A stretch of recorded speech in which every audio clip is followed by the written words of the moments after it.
Hey, what time is it? It's Podblast time!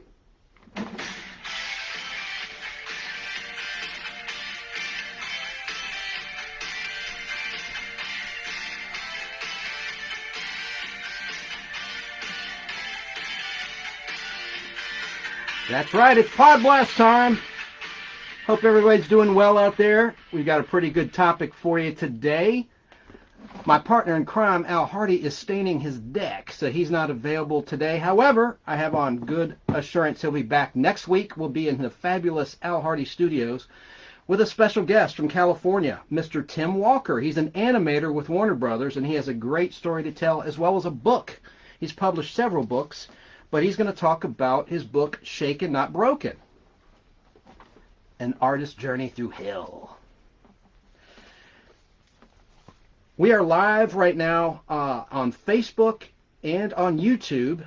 And if you're listening at fistfulofradio.com, I have a lot of visual aids today as we talk about sex symbols. Sex symbols in film, music, movies, and sports. It's going to be a lot of fun. And so I hope you can join the discussion. Leave a Facebook comment, which I'll read on the air, or call us at 770-438-1050. It's a little bit difficult to do this by myself, so I'm going to just start by saying that there's a difference between someone that's sexy and someone that's cute. I'm neither, by the way. But there is a total difference. I mean, like, for instance, Taylor Swift is cute. Goldie Hawn is cute. Elizabeth Shue is cute. They're all cute. However, you've got Ursula Andress, Sofia Vergara, Phoebe Cates, Madonna. Yes, Madonna was sexy. That's my contention. And Marilyn Monroe. Those are sexy celebrities throughout history. And I didn't judge. This isn't based on what I think. This is history judging these people. These are opinions throughout the ages, throughout the decades. Some are more recent, and some are golden, from the golden age of Hollywood. So I'll start with my list. This is going to be a very broad topic.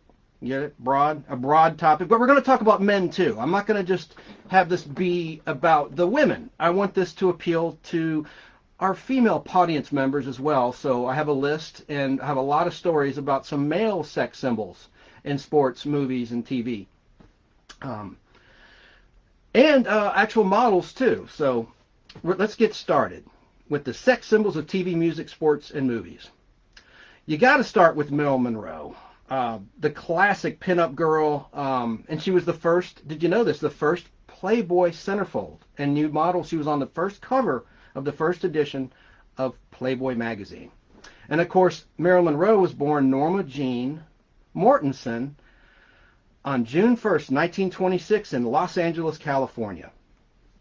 She's a California girl and just the epitome of a sex symbol.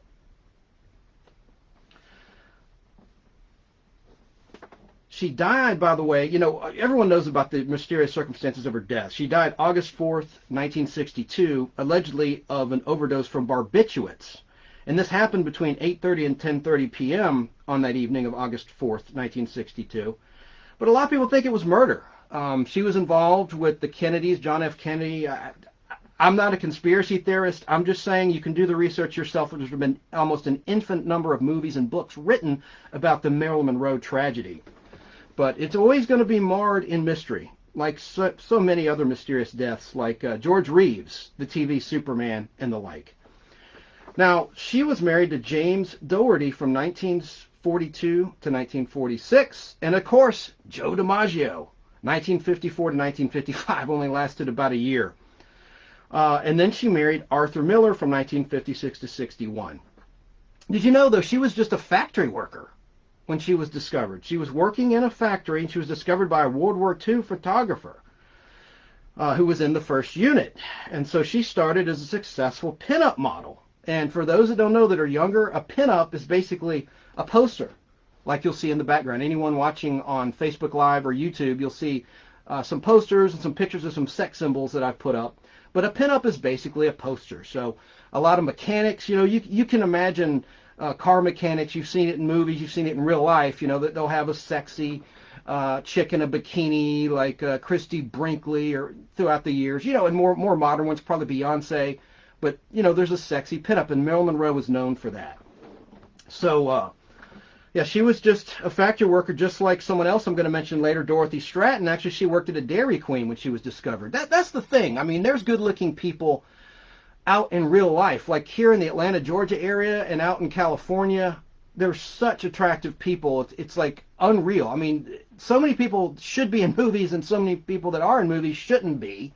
On the other side of the coin, they just got lucky. Either there was nepotism or they have talent. I mean, I like character actors. Those are my favorite kind of actors, the ones that just have a character face, that are versatile. Those are my favorite people to watch. And, oh, by the way, my list of guys, I think the women will like this one. I'll get to that in just a little bit. But continuing on, I'm going to start and continue with the golden age of Hollywood. And Marilyn Monroe, getting back to her and her being a pinup model, you know, she did start the sexual revolution. She was very, very historic in that regard. And she actually studied actor under Lee Strasberg. Those in the know who Lee Strasberg is, and his daughter Susan Strasberg. But he started an acting technique. And it's really, really a very powerful form of acting. And she studied under him. So she actually tried to hone her talents and become, you know, a very prolific actress. Let's see. Her films grossed over $200 million, which in today's terms would be about $2 billion. So that's huge. She was the queen of the golden age of Hollywood, as many say. And, I guess The 7-Year Itch was her most successful film from 1955. And I remember, I'm a child of the 80s, so I remember when Madonna paid tribute to Marilyn Monroe in her music video Material Girl. And she patterned it after her movie. That was a pretty cool music video. And then I guess her most critically acclaimed movie was Bus Stop. And that was her most critically acclaimed performance in 1956.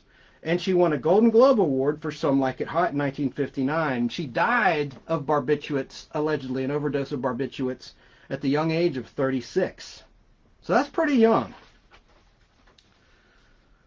Let's see. Jane Mansfield. She's also on my list here, and she was born Vera Jane Palmer. And she lived from April 19th, 1933 until June 29th, 1967. Got a call. Let's see who this could be.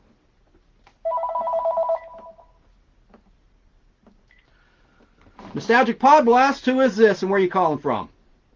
Hey, it's BK. I'm calling from the planet Earth. Hey, Barry King of BK on the Air, WBHF, Saturday mornings from 10 a.m. till noon, and everywhere you can find podcasts, including fistfulofradio.com. I noticed they archived all your last 2 months of shows that you've done on Fistful. BK Replay. That's great. I saw that too, and I'm very appreciative of that. I'm loving being a part of fistfulradio.com. So you're on sex symbols today. Sex symbols. That's right. Not in movies, TV, sports, musicians, everything. Men and women. What you got, man? Who are your favorites? You're probably going to duplicate who's on my list, and that's okay, because we are of the same mind. We're cousins. We're nostalgic cousins. We are, and I think it would take an hour and a half to go through every one of them that I have in my 55 years of well, not 55 years, because I really did start noticing, girls until like 11 or 12 years old, I think, so you have to subtract that from it.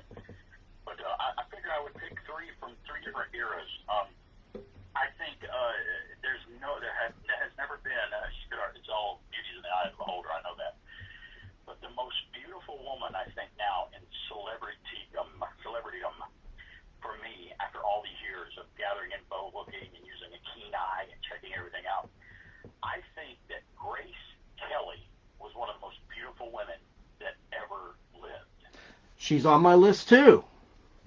I mean, she's beyond. You just look at photos of her, and if you could see a photo of Grace Kelly, like from a Hitchcock film, or just to take a picture of her from the 50s or whatever at her height, you could just drop it today, and she would fit and just beat just about anybody from today, because she has that. She's been gone for a while. Later on, she became Princess Grace of Monaco, but she has that eternal. She's had that eternal beauty. You I don't would. know what. Back then, if you had a time machine, right? Right. I don't know what she had, but she had an eternal beauty that I think to this day has been unequaled. That's my classic one that I got to throw out there, and for me, it would be of all time as well. But from the '70s, my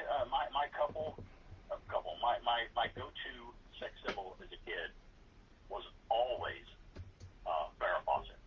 And at the time, it was Farrah Fawcett Majors because she's married to Lee Majors. And that was our power couple in the '70s. Everyone has the couples they remember. They weren't together very long, really. But to me, Farrah Fawcett and Lee Majors to me was that quintessential couple in the '70s. 1973 to 82. That's kind of long. Yeah, I guess it is. Not by, I got Hollywood standards is shorter. That's true. Yeah, you're right. But I always still, sometimes I still mistakenly refer to as Farrah Fawcett Majors because I heard her name as that for so many years. But she was the Charlie's Angel. That was always my favorite, and she's the one that I think I had the most trading cards and the most posters of, and the iconic poster of her in the bathing suit from the side, where she's got her knee up there. I don't know how many that sold, but that was my favorite in the '70s, just as a kid. She really, Farrah Fawcett really helped me through puberty. Oh God.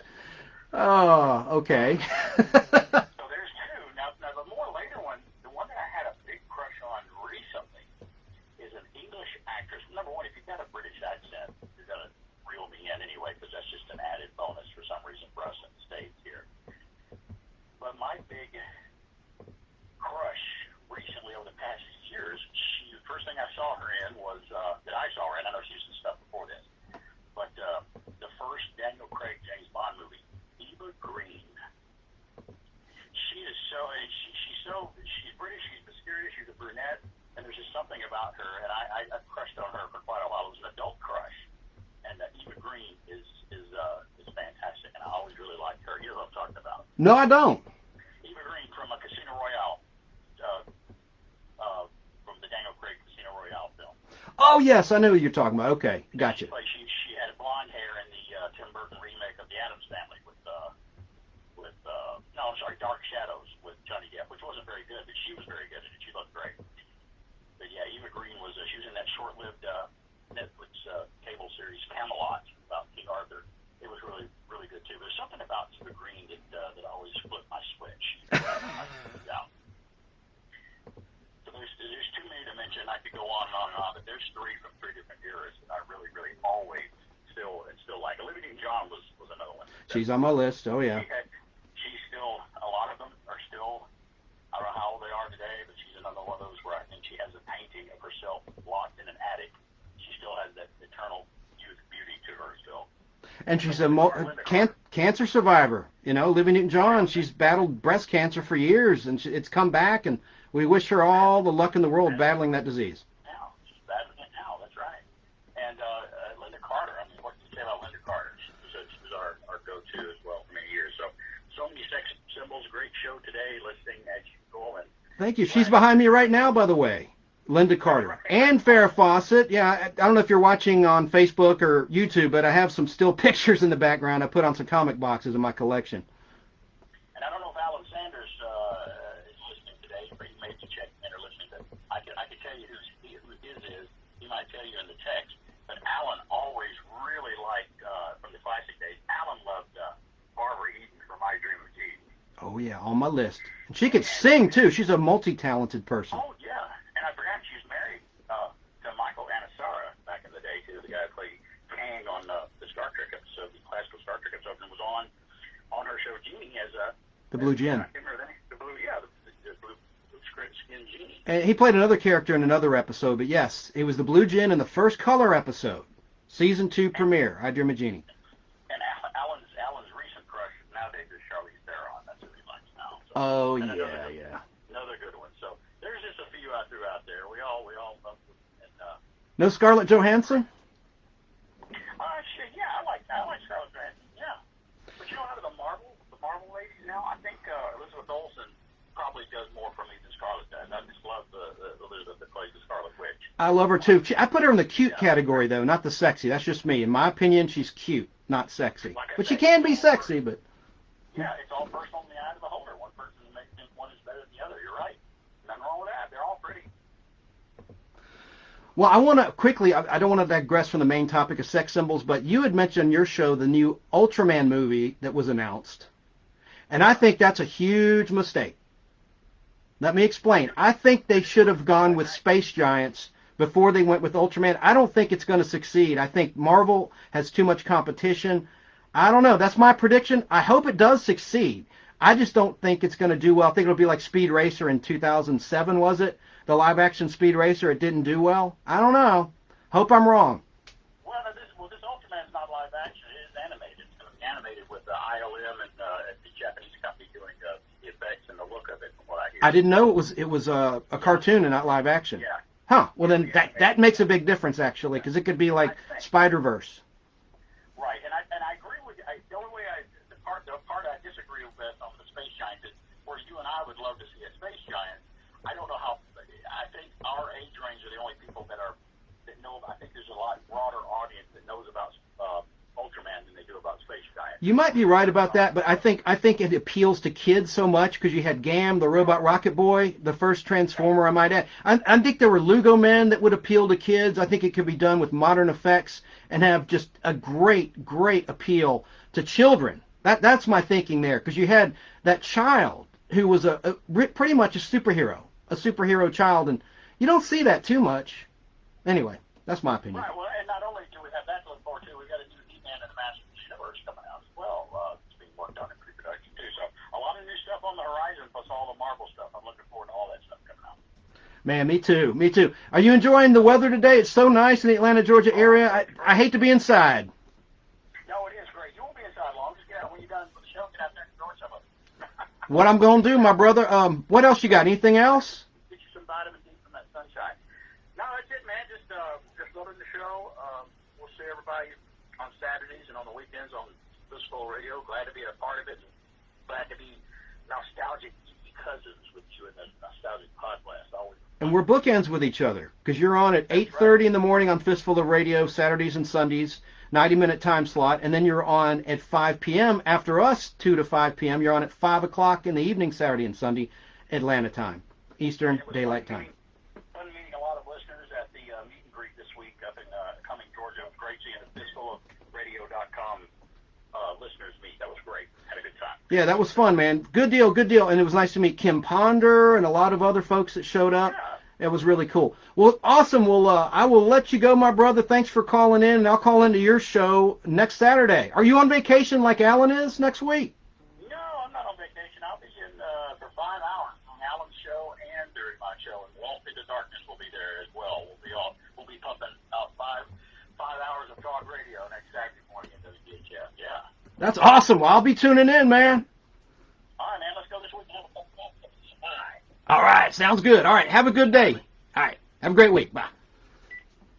BK on the air, Barry King. I think he's a really good host, and I enjoy their program. Check them out, BK on the air, and you can find it pretty much anywhere that you listen to your podcast. He's everywhere. He's on Apple and everywhere else. So let's get on with the list here. Continuing on, I started to talk about Jane Mansfield. She was born Vera Jane Palmer, and she lived from April 19th, 1933 until June 29th, 1967. And she was just another major sex symbol who had a movie contract with 20th Century Fox. And she was another early Playboy playmate. And she experienced a lot of the original wardrobe malfunctions, like Janet Jackson had at the Super Bowl halftime show with Justin Timberlake back in the day. Well, Jane Mansfield had a bunch of those on camera. I think one of them, who was the girl from the American Pie movies? Oh, had the ultimate wardrobe malfunction where her boob is hanging out.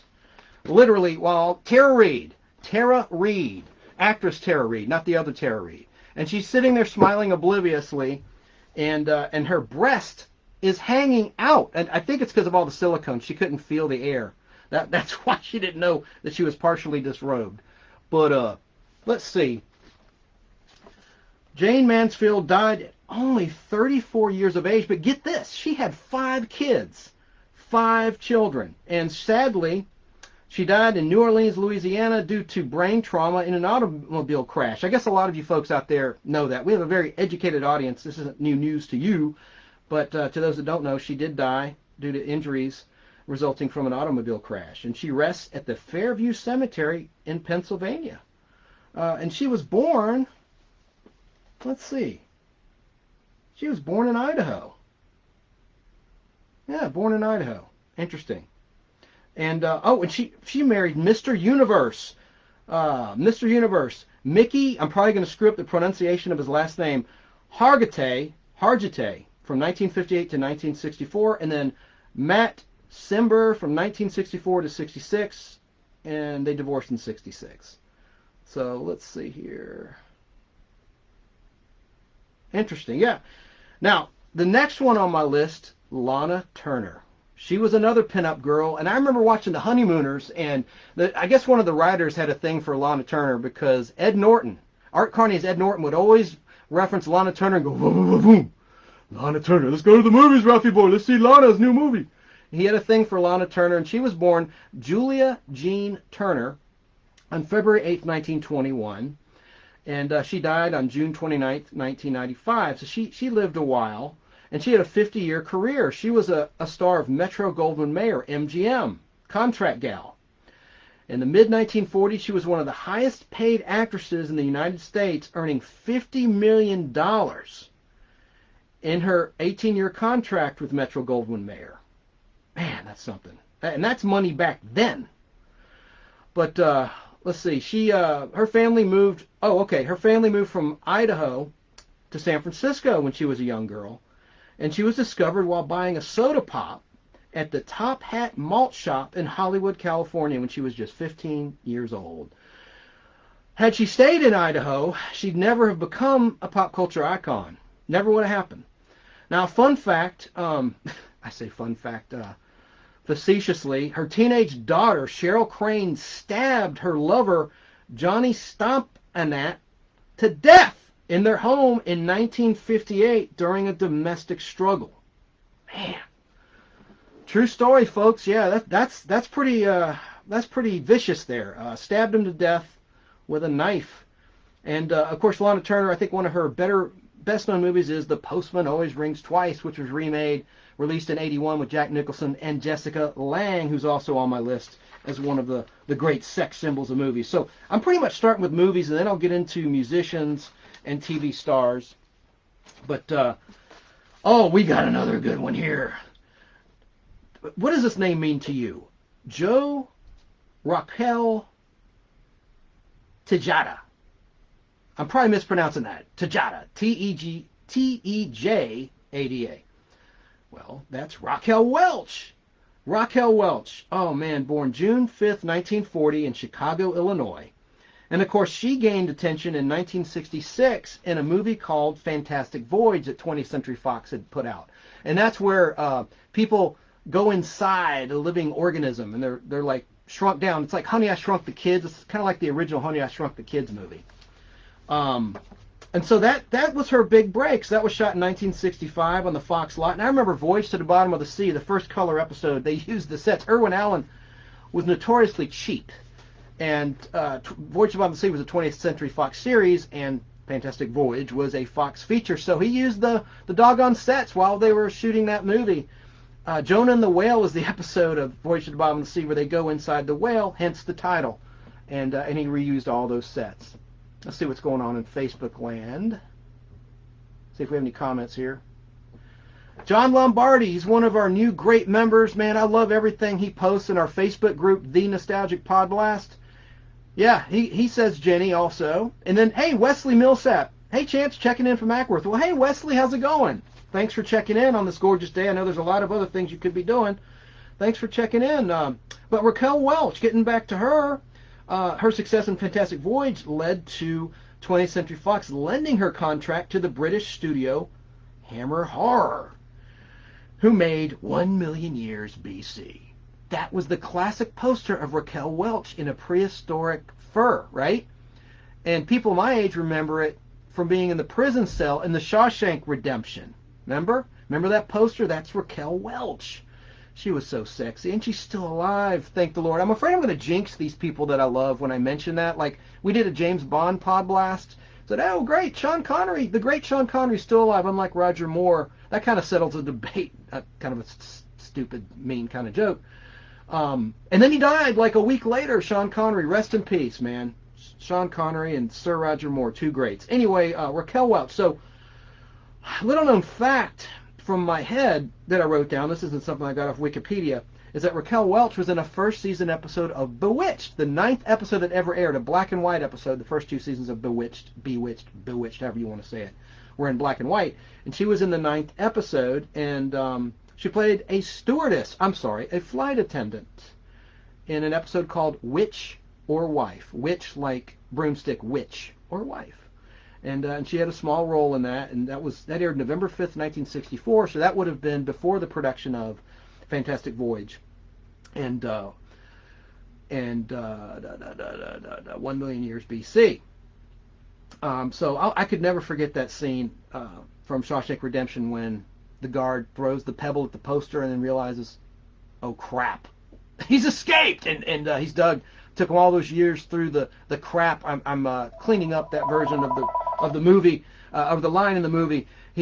But Morgan Freeman says he went through the shit. Whoop, got a call. Just a second. Call from the Karen Cochran.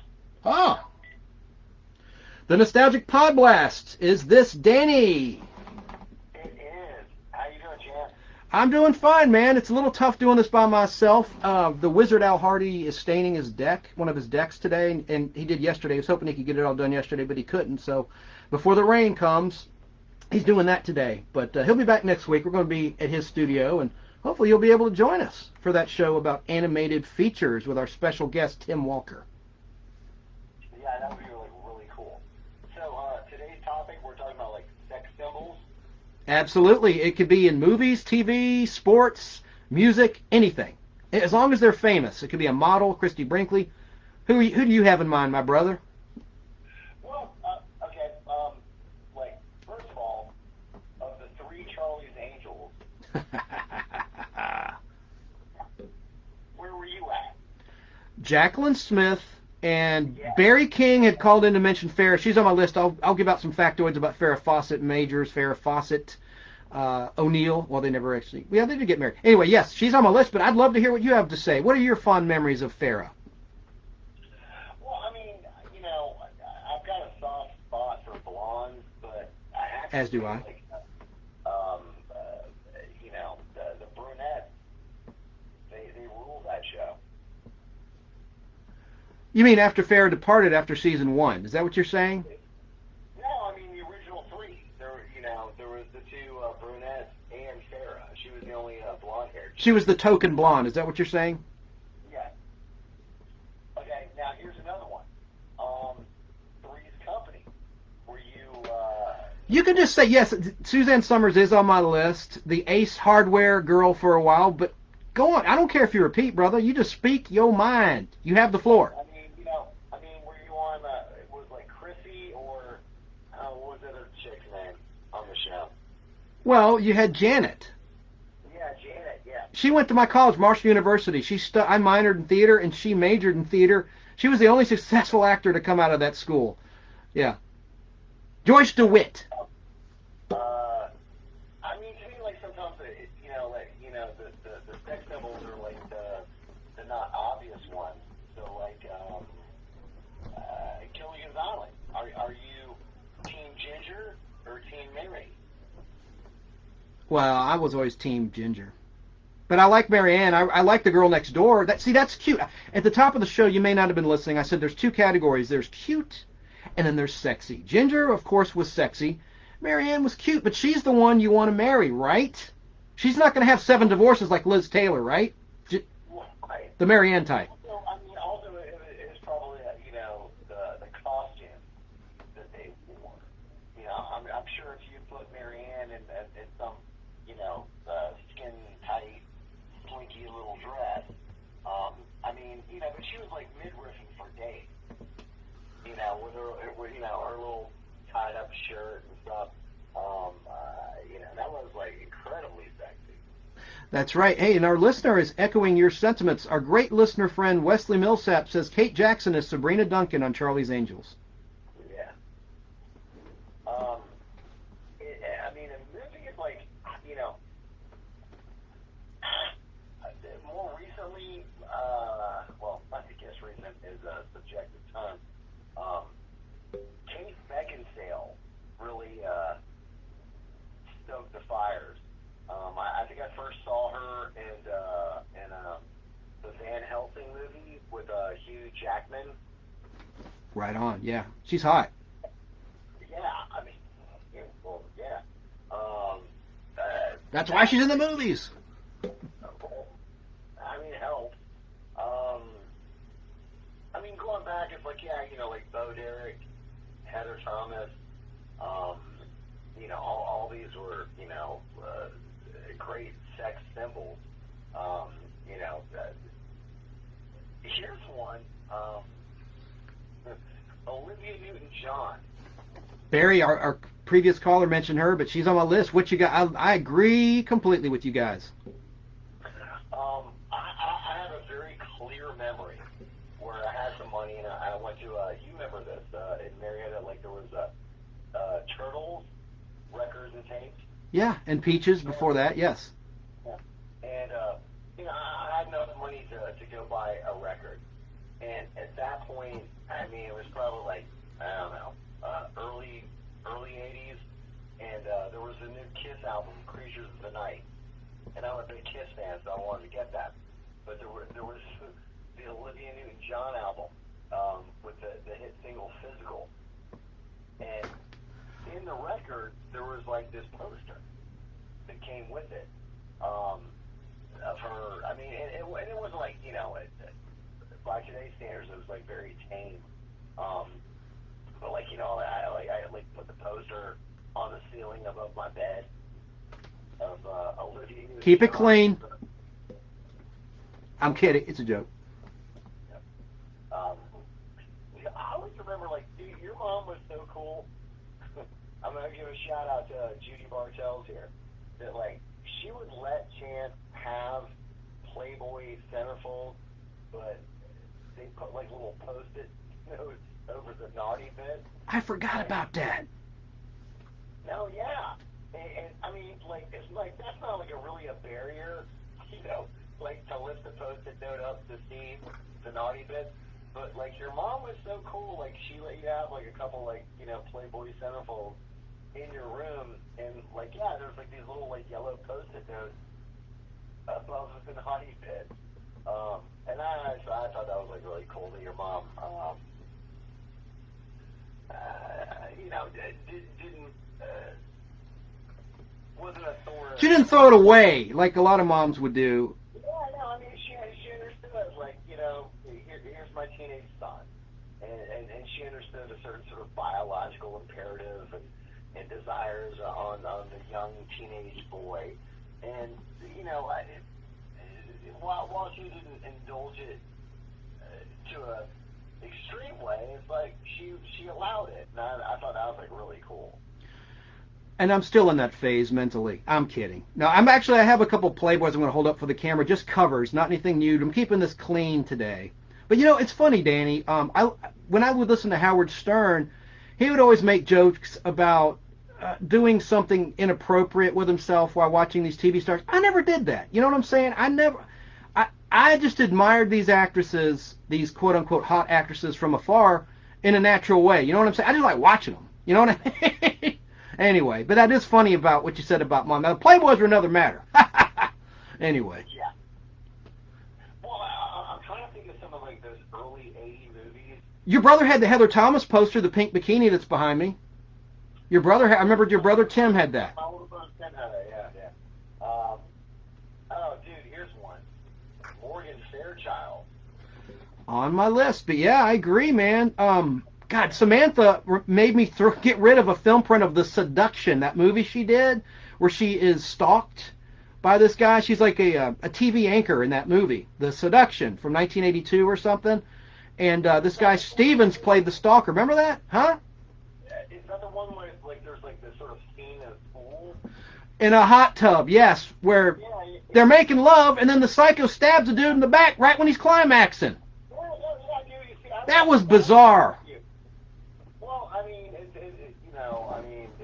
shows our age, but it's like back in the day, it's like, we're having like a Spencer night, we're hanging out, and like, whether watching like HBO or Showtime, before the beginning of the movie, you'd be like, this movie has been rated R for, vulgarity, violence, partial nudity. We're like, boom, that's the one. Yeah. That was the beauty of having HBO. We were privileged to have HBO and Showtime. That's pre-internet. You know what I'm saying? That was pretty cool. I remember I watched that damn Blue Lagoon many times. Well, I mean, so we'd sit through like these god-awful movies for like, some, 5-second glimpse. Private School, Hot Dog the Movie. I could go on and on. Give Me an F. That was a cheerleader, teen, R-rated sex comedy.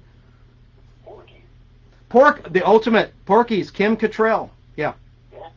Animal House. That's I think the definitive. Yeah. Animal House.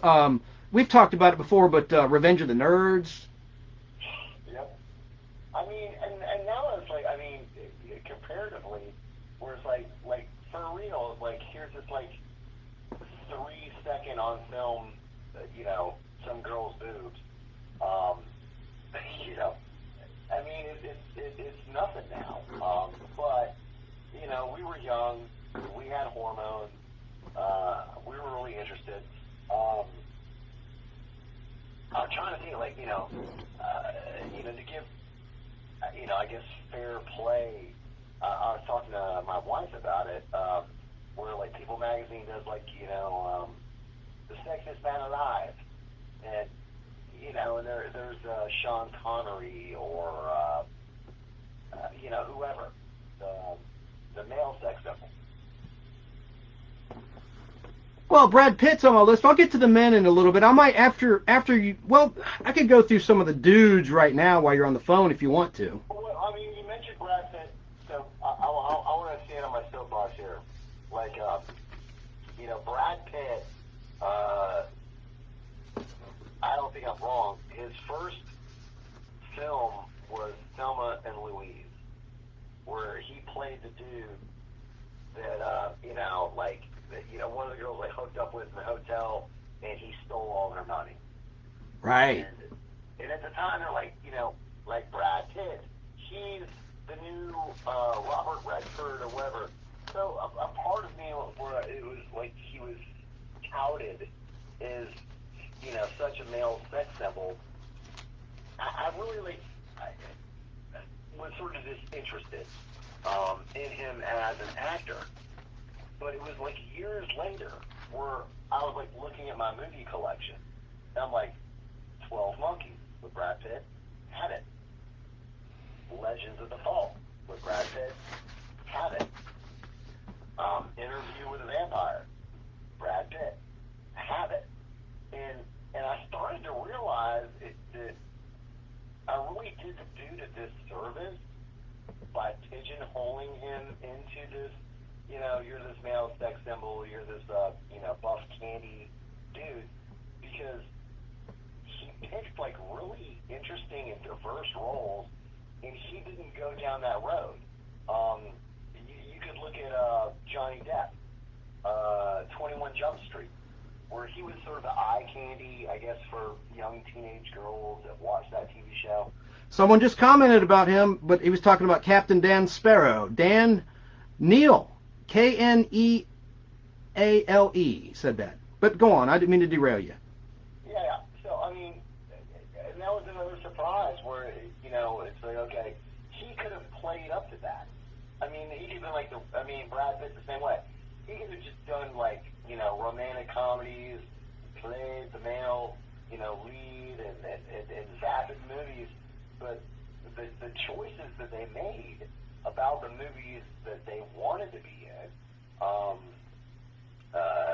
really expanded my respect for them as actors. I'd throw Leonardo DiCaprio into that. I have a category of real men and girly men, okay? And I think Leo, I loved his character in Titanic, but and he's definitely, I guess, in real life, a real man. Have you seen the women on his yacht? You know what they call his yachts, don't you? The P yacht. Anyway, I won't go. But well, I mean, I'm sure in his personal life he has lots of female attention. Yeah, he's good looking. He's wealthy. He's a star. He's famous, of course. Yes. But once again, I mean, and he started off acting at a fairly young age. And, you know, as he got older, I think it was like where he was... He did. Yeah. And Brad Pitt, by the way, started on Dallas, the TV show, before Thelma and Louise in 1986. But I digress. No, I didn't know that. Yes, he was on Dallas the 1986 to 87 season. He was dating Jenna Wade's daughter. Jenna Wade, by the way, was played by someone Wesley mentioned, Priscilla Presley, from the Naked Gun movie franchise and Elvis Presley's bride. Very sexy. She was not on my list, Wesley. Good call. Priscilla Presley. And Angie Dickinson not on my list. Another good call from Wesley. You know, Naked Gun as like where she's on the ladder and like Leslie is like, hey, nice beaver. I know, they play that clip all the time on a show that I love, a talk show. Yeah, that's classic. That's classic. Danny, let me just say, when it comes to the men, you got to start with Clark Gable. Born William Clark Gable, February 1st in 1901 in Ohio. C-A-D-I-Z. Cadiz, Ohio? Cadiz, Ohio? I don't know. C-A-D-I-Z, Ohio, and he died at 59 years of age. And, man, he's been coined, and I agree, the king of Hollywood. Gone with the Wind. I think this actually comes earlier. Errol Flynn. Ooh, yeah, good one. Yeah. And from Robin Hood. Well, and he was a partier. He got up to some stuff. But like, yeah, he played at Robin Hood, and yeah, he was a very early male sex symbol. Wait, hey, Becky Ross Smith says Leonardo DiCaprio has never been a sex symbol to me. Well, I mean, everybody's got their own taste. Yeah, there's no wrong answers, right? It's an opinion. Opinions are like rear ends. Everybody's got one. I mean, I'm sure there was lots of like, was it like the magazine for girls, like 16? Tiger Beat. 17, I'm sure there's lots of girls out there that had a crush on Leonardo DiCaprio, and What, he was on Growing Pains, right? With Joanna Carnes or something. Yeah. Anyway. see, I didn't know that. I was like, dude, you're such a wealth of knowledge. It's always fun to talk to you because I learn new things all the time. What a nice thing to say. No, it's true, man. I'm sure you talked about Bo Derek. Not yet. See, I just got it started. I was going in chronological order. I only made it to Raquel Welch, but she's on the list, as well as John Derek's other lovely wives, like Ursula Andress and Linda Evans from Dynasty. Well, if you want to, like, I mean, I know, Marilyn Monroe. Already talked about her. Yep, she's the number one. He was the first one I spoke of. Mae West. Not on my list. Elaborate. I mean, it's horrible because it's the only factoid I remember about her. Who was like the blonde bombshell that got decapitated in the car wreck? Mansfield. Jane Mansfield. Well, I talked about it. Yep. It's cool, brother. I already talked about the car wreck. Yep. I didn't say she got decapitated. I just said she died of injuries, terrible injuries in a car crash. Yeah, no, well, yeah. She lost her head. But Oh. I'm not saying it's a good thing. I'm just saying it happened. Let me read some more men real quick, Dan. Hold that thought because Becky's chiming in again. She says, Gerard Butler. Oh, yeah. That's now who turns me on? Gerard Butler. Oh, yes, she says. So let me just get Mick Jagger, who is not an attractive man, but he's sexy because of his talent and his moves. He's got the moves, man. I don't know, man. If I was a girl, like his big old fish lips.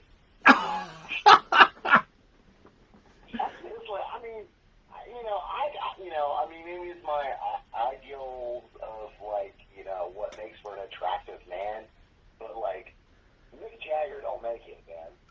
right. Well, you're a guy. That's cool.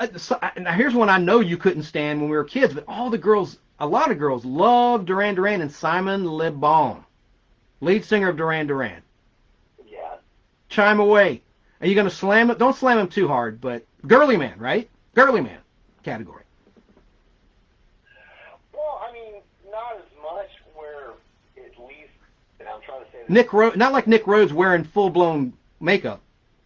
I mean, I'm trying to say this like delicately to not be offensive to certain listeners. They seemed heterosexual to me, and you know, where there's people like Ricky Martin, the La Vida Loca. Yeah, good call. Yeah. Or what's his name, George Michael. Now, see, no one knew he was gay at the time when he hit the scene in 19. I knew he was gay. Not that there's anything wrong with that. And I don't care. Like, be gay, be homosexual. I am fine with that. Becky agrees with you about Mick Jagger, by the way. She says, agree, Daniel, on Mick Jagger. All right, cool. Got a thumbs up. I got a like. But, like, I remember telling girls, like, about, like, George Michael. Like, especially with like, the, you know, the Gotta Have Faith video. You know, I can't believe it. I can touch your body. I was like, dude, this guy is gay. And, I mean, dude, I love Freddie Mercury to death. Thinking about... Queen's my favorite band of all time. Yeah, man. I mean, it makes me cry. I love this dude. So it's not his sexual proclivities. Thank you for saying that, clarifying. But like there was girls at a time like where he was a sex symbol, and I'm like, dude, he don't want you. That poster on your wall. He's kissing a guy named Sal when he goes to bed. You know, which is fine. Yeah, which is fine.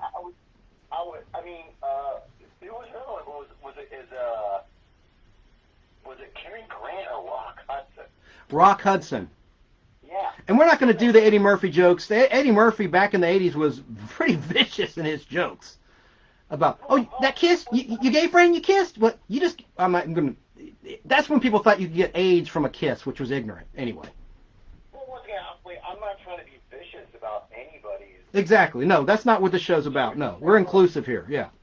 I mean, the point that I'm making is I found it somewhat amusing that there was male sex symbols that the female members of society were like, ooh la la, and I'm like, dude, he ain't interested. Maybe in your brother, but not you. So, right, man. So I thought that stuff was kind of funny. Where, I mean, like I said, like Ricky Martin was like La Vida Loca, and like girls like, oh no, he's not gay. I'm like, dude, he totally. And there's nothing wrong with having a bromance. You know what I'm saying? Like Tom Brady, you know, pretty boy, hell of an athlete, of course. And look at his wife Giselle, Victoria's Secret model. She's on my list. But anyway, I'm getting ahead of myself and off topic, kind of, sort of. Now, I actually, there was some blurb that popped up on my phone, and it was talking about the volleyball scene in Top Gun. Oh, good Lord.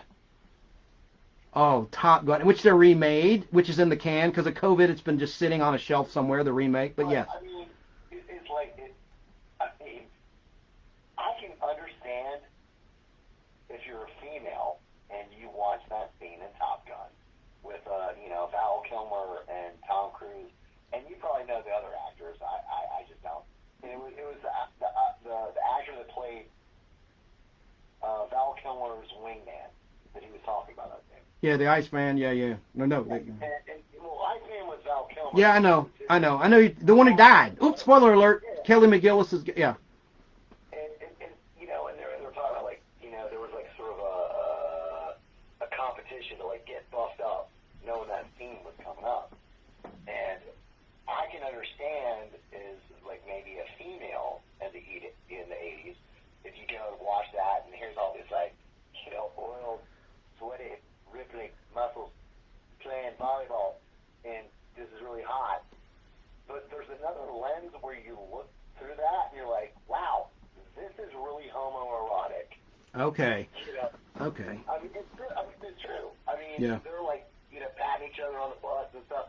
And I'm sure there was a contingency of gay men at that time that watched that scene, and they're like, ooh la la, Okay.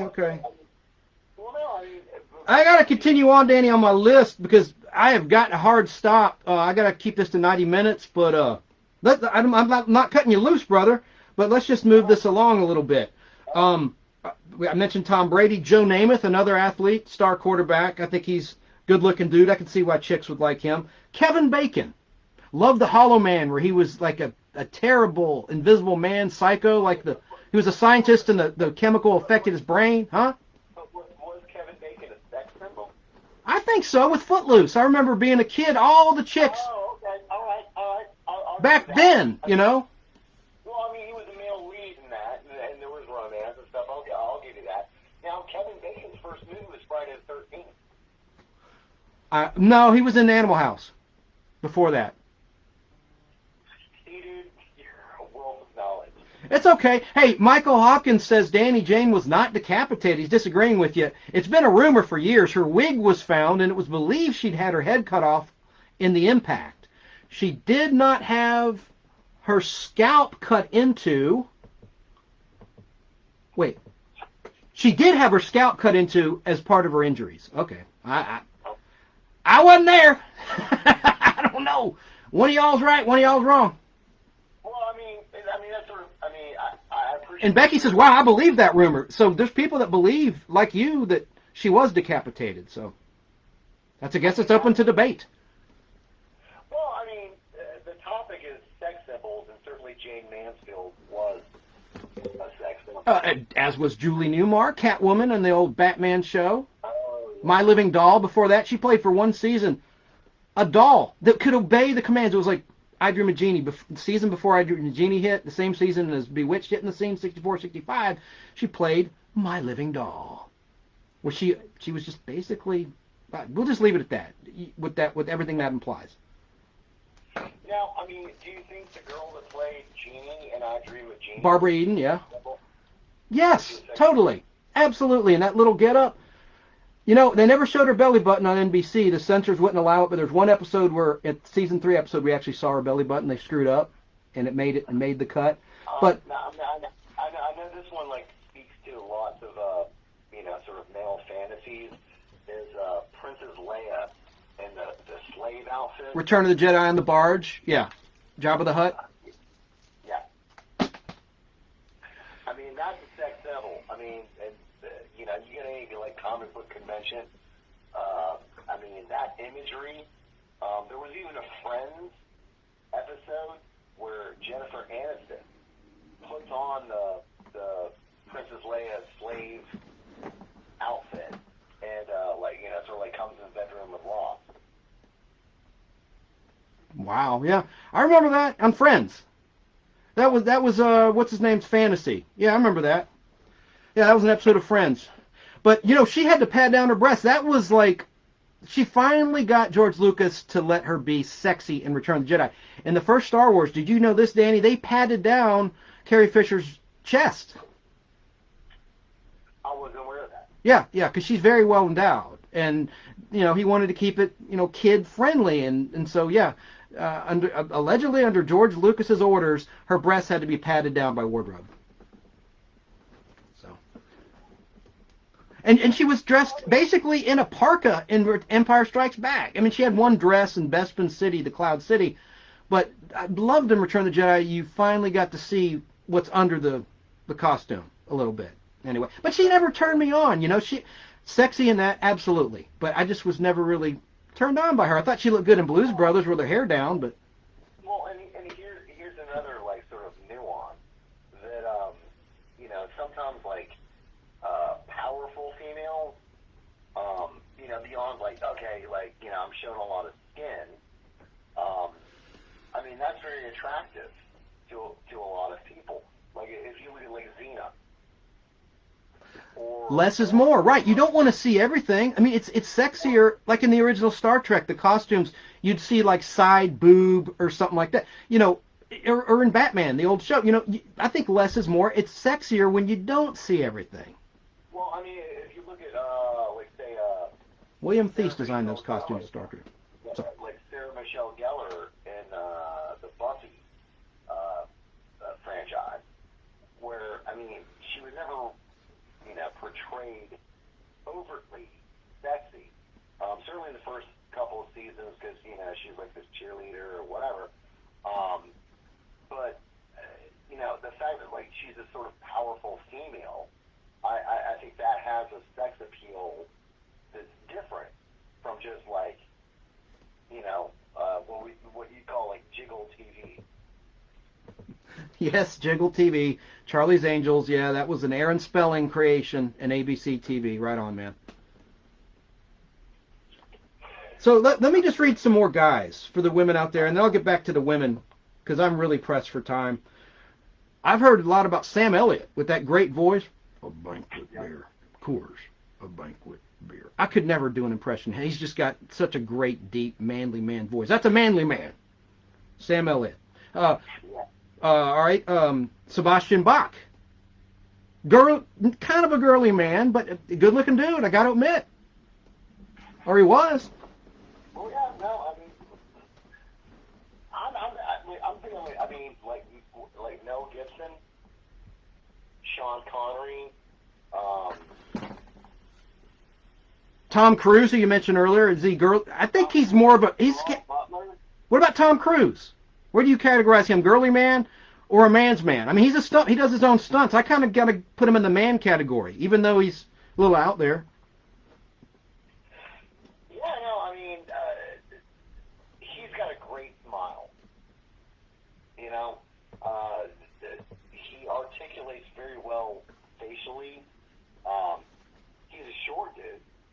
Hey, what you got against that? I'm a little schmuck too. No, I'm just kidding. Well, I didn't think it was like... You said before, hey, don't judge Chance on his size. You're going to regret it. Yeah, no, your spirit is huge, man. What about John Stamos? I remember the chicks loved him when he hit the scene on General Hospital as Blackie. Long before, that was in 81, long before he was on Full House as Uncle Jesse. And of course, to us, Uncle Jesse is the Duke Boys patriarch, Uncle Jesse. That's the real Uncle Jesse, but I digress. Well, I mean, if you mention Duke the Hazard, you got to bring up Daisy Duke. She's on my list, Catherine Bach. And how about another Bach, Barbara Bach, Bond girl, still married to Ringo Starr after all these years. They met on the set of Caveman, the movie. I didn't know that. Like the brunette with like the big attributes. Yes, from The Spy Who Loved Me, Bond girl. She married Ringo Starr, and they're still married to this day. All right, well done. And Sean Connery, who you mentioned, James Garner, manly man, all the way. And I think he's handsome in a bromance kind of way. When his younger years, Maverick. I remember watching my dad was a big fan of the Rockford Files. I got them all on my shelf on DVD all season. And Tom Selleck got to start. Another manly man, handsome guy. Yeah, Tom Selleck, for sure. And he was going to be the original Indiana Jones, but he couldn't get out of doing Magnum P.I. So I think it worked out for the best. Harrison Ford's another one of my good-looking dudes on my list of good-looking dudes. Justin Timberlake's on the list. Zac Efron. All the chicks that are millennials love that guy. Paul Newman. Yep. Paul Newman. Mr. Blue Eyes. Anyway, well, I'm going to get back on the women because I want to give equal time. I just wanted to talk about some of the guys. Are there any other male stars you want to talk about in music or sports or anything that you think should be on the list? I mean, I think a lot of rock stars just because of what that represents. Robert Plant from Led Zeppelin, was a sex symbol for sure. Elvis Presley. Oh, of course, Elvis. Yeah, the king of rock and roll. Yeah, Jane Seymour has always been a girl crush to me. Becky says, Becky Ross Smith. And there's some. I never liked Erin Andrews though. Do you know who Erin Andrews is? She's not ugly. She just doesn't turn me on. I must be crazy, and believe me, I am crazy. I'm nuts. But I just never really found Erin Andrews that appealing. It's her voice. I don't like her voice at all. Yuck. Oh, hey man. Okay, talking about voice, and you'll know her. The movie Romancing the Stone. Kathleen Turner. Yeah. Good call. She destroyed herself with alcohol. But yeah, let's talk about her heyday. And Body Heat. Dude, her voice. I mean, she could be reading off like a grocery list of like broccoli and biscuits, and you'd be like, oh yeah, Yeah. I want to get some of that. Yeah. Yeah. Her voice was, I mean, and she, is a very attractive female. But like in her heyday, yeah, she was a contender for sure. No doubt. Couldn't agree more. And about the Olivia Newton-John, you mentioned that physical. Couldn't stand it when she got that short boy haircut. And that music video, it showed them two dudes, going off hand in hand. It was kind of controversial at the time. She tried to downplay because in the UK, they weren't going to play that song. They thought it was too sexually suggestive. Let's get physical horizontally, blah, blah. Some of the lyrics were too much back then.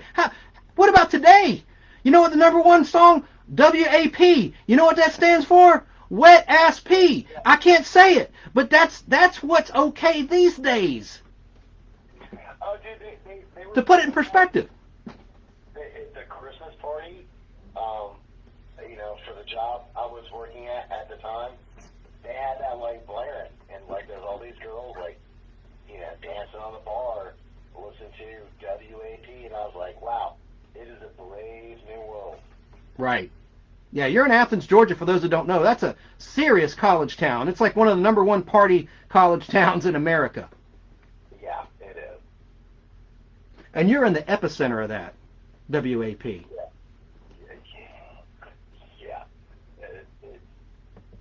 It's shocking at times. So many Facebook comments, people chiming in. John Lombardi says Claudia Jennings. Wesley Millsap says, hey, Frank Sinatra's the original Blue Eyes. Absolutely. I was just saying Paul Newman has some blue eyes that kind of pierce you on the screen. Not in a, look, I'm a heterosexual male. Not in a strange way, but, I mean, I got to admit, the guy's good looking. I mean, that's why he's on. Let's see. Oh, Wesley likes Erin Andrews. That's okay. I just don't like her voice, No disrespect, Wesley. Becky laughs about your using the term jiggle TV. She's laughing about that. Alan Sanders is tuning in. He's a WSB talent. He's the regular fill-in host for Eric Erickson on WSB, the blowtorch of Atlanta radio, 100,000 watts, I believe, on FM. I don't. He's got some comments I'll read. Well, anyway, Danny, continue. Is there anybody else you want to mention? I'm going to get back to my list in the interest of time in a moment. I mean, there's so many. I'm thinking about like music, about like. It's a broad topic. Get it? Broad. It's a broad. Never mind. Stupid joke. I mean, like Lady Gaga. Is she a sex symbol? That's the eye of the beholder, my friend. She can be sexy, I think. She can be. Sure. I think Katy Perry is certainly sexy. Even that Kesha. Kesha's sexy. Kesha? Huh?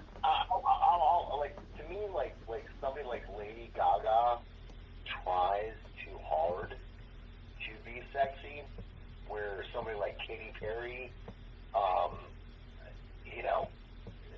just sort of has it, without trying too hard. Sure. Yeah, man, I agree. Well, there's a lot of Facebook comments. Get on Facebook when you get off this call if you can, and look at all the discussion. I'm trying to keep up. Michael Hopkins, Barbara Eden is someone I think is still stunning today. Yeah, she's paid for it. She's paid for it. That's good. I'm glad she's still with us. I don't want to jinx anything. Knock on wood. Knock on wood. Well, I'm going to let you... Not literally, because I'm... never mind. As I said earlier, I don't... Never mind. What were you going to say? I'm going to let you go in case anybody else wants to, okay. call in. All right. But yeah, no, I mean, it's a very interesting topic. Well done. Thanks. It's a lot to cover. It might be a two-parter. But listen, I'm going to get with Al and plan next week's show. We have that big guest. We're going to talk about animated feature films like Who Framed Roger Rabbit, The Fox and the Hound, going back to Fantasia. That's our topic. Hey, we talked about her like she do the voice of Jessica Rabbit? Yeah. Kathleen Turner. I believe so. Someone out there confirm. I'm not. I think so, but I'm not 100% like I am about most of the things I say on the show. I'm pretty sure. But anyway, I'll let you go, dude. Great show. Thank you. Thank you, Danny, everybody. Danny. And I will see you soon, hopefully next week. Let me talk to Al, and maybe you can drive up next Sunday, huh, to Al's place. Oh, I can totally do it. All right. I will talk to the man. We'll figure it out. Thanks, brother. Have a great rest of your day. Have a great week. Enjoy your time off. I know you're off till Wednesday, right? Enjoy. Thanks for calling. Danny Cochran, everybody. Let me get back to my list in the interest of time. Got some comments. I'm sorry if the phone call was a little low. I think it's that I'm loud. I think that it's not that the call is low. It's that I am loud. So, getting back to our topic, we left off with Raquel Welch. I'm going to mention some that our callers have mentioned, but got some facts that I pulled. Okay, I mentioned that she was in Bewitched. All right, Brigitte Bardot. Oh, yes. Born September 28, 1934 in Paris, France. And she's still alive, knock on wood. She was married 4 times. She's high maintenance. The 4th time since 1992. 1 child. And she's a big sex symbol for the late 1950s into the 60s. And she's a singer as well, and a big animal rights activist, just like Bob Barker, the original host of the new version of The Price is Right, which started in 1972. Bill Cullen was the original host of The Price is Right in the 60s, early 60s, but I digress, when it was on NBC. All right, so Brigitte Bardot stopped acting in 1973 because, let's face it, she married rich. Good for her. And she got recognition, of course, for And God Created Woman in 1956. Anne Margaret. Did you know she was born in Stockholm, Sweden, but she moved to the U.S. in 1946? She married Roger Smith in 1967 and was married to him until his death in 2017. So, hey, that worked. She had a successful marriage that lasted. Winner, winner, chicken dinner. Ooh. And she has, let's see, she's a winner of 5 Golden Globe Awards. And the Golden Globes, for those who don't know, that's an award from the foreign press. I'm sure most people know that, but let's see here. She was nominated for 2 Grammys and 2 Oscars, as well as 6 Emmy Award nominations. This is Anne Margaret we're talking about. Now, I liked her. Oh, and her career began in 1961 as a singer. And didn't I mention she was born April 28, 1941? I liked her in Tommy, the movie with The Who. Roger Daltrey and Elton John's in it, and the pinball wizard Tina Turner. Oh, man, I love that movie. And, of course, she's known for Viva Las Vegas with the King, Elvis Presley, Bye Bye Birdie, and Grumpy Old Men in 1993, and Grumpier Old Men in 1995, the sequel. And in 2010, she won an Emmy for a guest shot on Law and Order Special Victims Unit. But I loved her in Tommy in 1975, and she is a ginger. Number 7 on my list, Elizabeth Taylor. Oh, my goodness. What a superstar. Born Elizabeth Rosamond Taylor, February 27th, 1932 in London, England. She died, sadly, on March 23rd, 2011 in Los Angeles, California. And she was married, this could be a record, 7 times, starting with Conrad Hilton Jr. of the Hilton Hotel Empire, Paris Hilton's relative. She was married to him for only a year, 1950 to 1951. He was her first victim. Let's see, the last marriage was a curious one. It was a construction worker named Larry Fortensky in 1991 to 1996. She has 4 kids, but of course Richard Burton is the love of her life, I think. Not that I know, but I think that was when they met on the set of Cleopatra and all those movies they did together. Just they had a bond that could never be broken. And he died in 1982, Richard Burton. But let's see. Oh, get this. She co-founded an AIDS research foundation in 1985. That's pretty cool. She died at 79 years of age of heart failure. And she was a teen star, as everyone knows, in National Velvet in 1944. And she really gained notoriety as an adult actress with Giant, with James Dean in 1956. That catapulted her into another level of her career.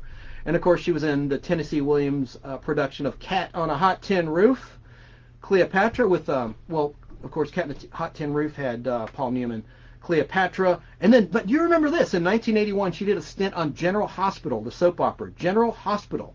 And it broke a ratings record for General Hospital. 30 million people tuned in on November 16th and 17th, 1981, to see Elizabeth Taylor portray Helena Cassadine on General Hospital. And I remember that the husband, Cassadine, of her character, tried to freeze St. Charles, which is their fictional city, I guess, in the New York area. There was a science fiction storyline I loved. John Colicos from Battlestar Galactica, Baltar, played the dude trying to freeze Port Charles is the fictional town, I believe, in General Hospital. Audrey Hepburn, she goes in my cute category. She was born May 4th, 1929 in Belgium, and she died in 1993 on January 20th. And she died in Switzerland. Let's see here. Oh! Did you know Audrey Hepburn was the first actress to win an Oscar? The first female actor to win an Oscar, Audrey Hepburn. That's a pretty cool accomplishment. And she, of course, comes from the golden age of Hollywood. And she was an international star. She's in the International Best Dressed Hall of Fame, actually. Roman Holiday was her big break in 1953, as well as Sabrina. Boy, and what about that remake with Harrison Ford? I call it Suck-brina. It was terrible. But the original Sabrina 1954 was great, as was Breakfast at Tiffany's. We'll sing to you in Japanese. That's a Queen song. Do you remember that lyric from the song, Let Me Entertain You, Let Me Entertain You? Anyway, I can't sing worth a flip, but Freddie Mercury, yeah, look up that on YouTube. There's a funny line. We'll sing to you in Japanese. Breakfast at Tiffany's, we'll sing to you in Japanese. Whatever. All right. She was married twice, 2 kids, and 1 partner.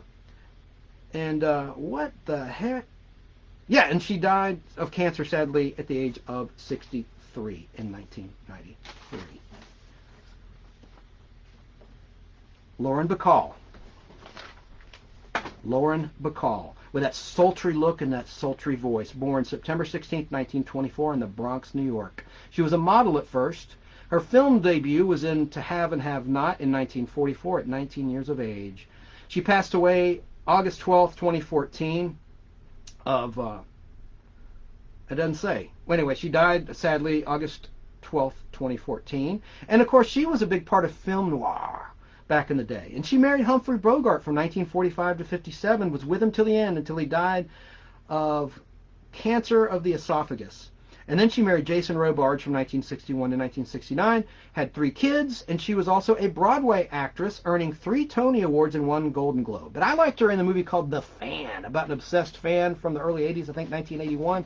Kind of not a slasher movie, but a horror movie, suspense movie, I should say. The Fan with Lauren Bacall. Not to be confused with The Fan with Wesley Snipes and Robert De Niro. Robert De Niro, The Fan. Let's play some effing baseball! Remember that scene? And he throws a knife. There's some rabbi walking by and he throws it. It's a weird movie, weird scene. Continuing on, this is someone that our friend of the show, Barry King, mentioned. Grace Kelly. Grace Kelly, royalty. She was born November 12th, 1929. She lived until September 14th, 1982. She was born in Philadelphia, Pennsylvania, by the way. She died at 52 years of age in a car crash, just like Mansfield. And she died in Monaco. She quit acting in 1956 to become a princess of Monaco. Oh, how lovely, at age 26. She didn't need acting anymore. She left that in the rearview mirror when she married this prince. She graduated from the American Academy of Dramatic Arts in 1949. Best Actress Oscar winner for The Country Girl in 1954 with Bing Crosby. She, of course, was in High Noon in 1952 with Gary Cooper, another good-looking dude on the male side. And she did Hitchcock movies 3 in a row. Dial M for Murder with Ray Milland, Rear Window with Jimmy Stewart, and To Catch a Thief with Cary Grant. And she did a lot of live TV in the Golden Age, but she died in a car crash. Really sad. Yeah, and she married a prince, so she was royalty. Got another one for you, and I'll get back to the Facebook comments. There's a lot coming in, guys. I'm sorry. I just want to get through some more of these before time runs out on me. I got to keep this to 90 minutes. Rita Hayworth. Rita Hayworth, a successful pinup girl. She was born October 17th, 1918, and she lived into the 80s. She died May 14th, 1987, at the age of 68 of Alzheimer's, sadly. She was diagnosed with Alzheimer's in 1980. And she's best known for Gilda in 1946 opposite Glenn Ford. She was a femme fatale. And she did a Technicolor musical Covergirl with Gene Kelly in 1944. And she was married to Orson Welles from 1943 to 1947. She was married 5 times. Another high-maintenance Hollywood type. High maintenance, married 5 times, 2 kids, probably bipolar. All right, Sophia Loren. Oh yeah. Another one that was mentioned by a great caller. Born September 20th, same as my dad. Happy future birthday, Daddy. Born September 20th, 1934. And in Rome, Italy. And she's, knock on wood, still with us. Sophia Loren, well endowed, and she's still alive. Born Sophia Villani. Cicilline, I can't even pronounce it. And she had 1 spouse. She married twice. Carlo Ponte Sr., 1957 to 1962. Oh, no, I'm sorry. Carlos Ponte Sr., she was married... All right, she was married to until his death in 2007, and she married him in 1966, and previously she was married from 57 to 62. So, Carlo Ponte Sr., 1966 to 2007. She was a Best Actress winner in an interesting category, non-English language performance, for 2 women in 1962, and she was nominated for Marriage Italian Style. Sophia Loren. Honorable mention, Britt Eklund. She was romantically involved with Rod Stewart for a while, and she was Peter Sellers' wife from 1964, Inspector Clouseau, from 1964 to 68.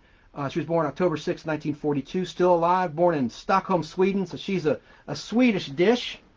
And she has 3 kids, and we salute you, Britt Eklund, and next up, Ursula Andress. Oh man, the first Bond girl. Born in Switzerland, March 19th, 1936. She's still on this earth as I record this live. She played Honey Rider in Dr. No, her breakout role from 1962, filmed in 1961. Released in 61 in England, released in 62 in America. And of course she, quote unquote she, S-H-E, she in 1965. And she was in Casino Royale, which came up earlier in this Podblast, in 1967. Now get this. This is an interesting fact. She was in Clash of the Titans, which I like. Al Hardy and Tom Williams cannot stand it. We went to the Plaza Theater here in Atlanta and watched it about a year and a half or so ago. On the big screen, they have like a live performance beforehand. And they had Medusa. Anyway, Ursula Andress played Aphrodite, the goddess of love, in that movie. But I didn't know this. She was romantically involved with the star of Clash of the Titans, Harry Hamlin, from 1979 to 83. Now, that movie was shot in 79, so right out of the gate, they had a red-hot affair. Love affair. And Ursula Andress, by the way, was married to John Derek, and we're going to segue into John Derek's lovely brides. He really hit the jackpot with his women, let me tell you. But John Derek, she was married to, Ursula Andress married to John Derek, 57 to 66, and then involved with Harry Hamlin from 79 to 83 as a partner. You know, I thought he was gay. I thought Harry Hamlin was gay. I don't know. I just assumed that. Silly me. And he is now with that Rennie, or whatever her name is, with the fish lips, who had the lip injections that went bad. Anyway, Ursula Andress has one child. She never won an award. Big surprise. She's not much of an actress. She's just eye candy. She's not much of an actor at all. But she speaks, get this, French, German, Italian, and broken English. I'm kidding. Now, John Derek, so that was his first wife. Then he married Linda Evans. Oh, yes. Now, she could be in the cute and sexy category. Born November 18th, 1942 in Hartford, Connecticut. She was married to John Derek from 68 to 1974. And then Stan Herman from 75 to 79. And Yenny. She was Yenny's partner, the musician Yenny, plays the clarinet or something, or saxophone. Yenny, from 1989 to 1998. Now, this is kind of cool. Linda Evans was on a show called Bachelor Father back in the day, like in the late 50s, early 60s. And John Forsythe was her co-star, and then she later would act with him in Dynasty, which I call Die-nasty, the nighttime soap. Dynasty. Joan Collins was in it as well. Ooh, Joan Collins might be a sex symbol, I would say. Yeah, absolutely. And then, of course, Linda Evans was in Big Valley with Lee Majors in the 60s, the Western. The Western Big Valley from 1965 to 1969. Now, we got to talk about Bo Derek, who I chose in my social media post promoting today's show, from 10 with the cornrows. Bo Derek, born Mary Kathleen Collins, November 20th, 1956, a day before my birthday, the 20th, on the 21st. Anyway, she rose to fame in the movie 10 with Dudley Moore, jogging on the beach. good film. And then she was in Tarzan the Ape Man and Bolero, which was kind of a controversial, like NC-17 movie, a soft you-know-what movie, Bolero. And she, of course, won no awards of any kind for her acting. But I liked her in the comedy, not Black Sheep. God, I wrote it down. She did a comedy movie with, it was a Good Salesman movie where she played, God, what the hell was that movie called? Hang on. I wrote it down, and I know it. I can't think right now. But she was in a movie with Chris Farley. Chris Farley and David Spade. They were a good comedy team. That's an upcoming topic we're going to do, comedy duos. But, God, what was that one called? Where she played a person that married John Dennehy's character. God, he was in Dan Aykroyd's in it. Oh, hell. Someone tell me in Facebook land. I know what it is. I'm just having a brain toot. Yanni is pronounced Yanni. Anyway, Anne Francis is a good one. That's a good one, John Lombardi. But let me get back to this. I just can't remember the name of that doggone movie. It was a great salesman movie from 1995. Not Black Sheep. Oh. Tommy Boy. Tommy Boy. That's it. Tommy Boy. I love that movie. So, and the funny thing about her, I think I'm going to go over time, over 90 minutes. The thing about her that's kind of cool is not cool, but she was a dropout, a high school dropout. She dropped out of high school at age 16, and she was on David Letterman in 1985. Still have it on video. And she says that, she just wasn't interested in school. She would skip school and go to the beach out in Malibu. That was her thing. And her mom caught her and got really mad. And she just finally dropped out. She ran out of excuses, and I guess the teacher's notes caught up to her. But she hated school. Bo Derek hated school. Not much of an actor in the talent side, but look at her. She's gorgeous. She is gorgeous. Can't forget Bo Derek. So, continuing on. Lull, awkward silence. Farrah Fawcett, that BK mentioned, Barry King of BK on the Air. Born February 2nd, 1947 in Corpus Christi, Texas, and she died on June 25th, 2009, on the same day as Michael Jackson. She got upstaged. She also got snubbed by the Oscars in the In Memoriam segment. They did not acknowledge her, and she did do some movies. Not some great movies, but she did a movie called Sunburn, which I have on film, and Saturn III. She was actually naked and topless. In Saturn III with Kirk Douglas, a science fiction movie. Saturn III. Not widely distributed, but she also got her start on I Dream of Jeannie. She was Roger Healy's girlfriend. Yeah, like he could bag her, in real life. That's totally scripted stuff right there. I love Bill Daly, but he was about on par with my looks. He's just kind of an average guy or sub-average like me. But his character on the 5th season of I Dream of Jeannie was dating Farrah Fawcett's character. Did you know that? Before Lee Majors, before any of that. So, she married Lee in 1973. They were married until 1982. The tragedy is Ryan O'Neal, Lee Majors' best friend, was bagging Farrah behind his friend's back. Not allegedly. I've heard this from the sources, from the horses' mouths themselves.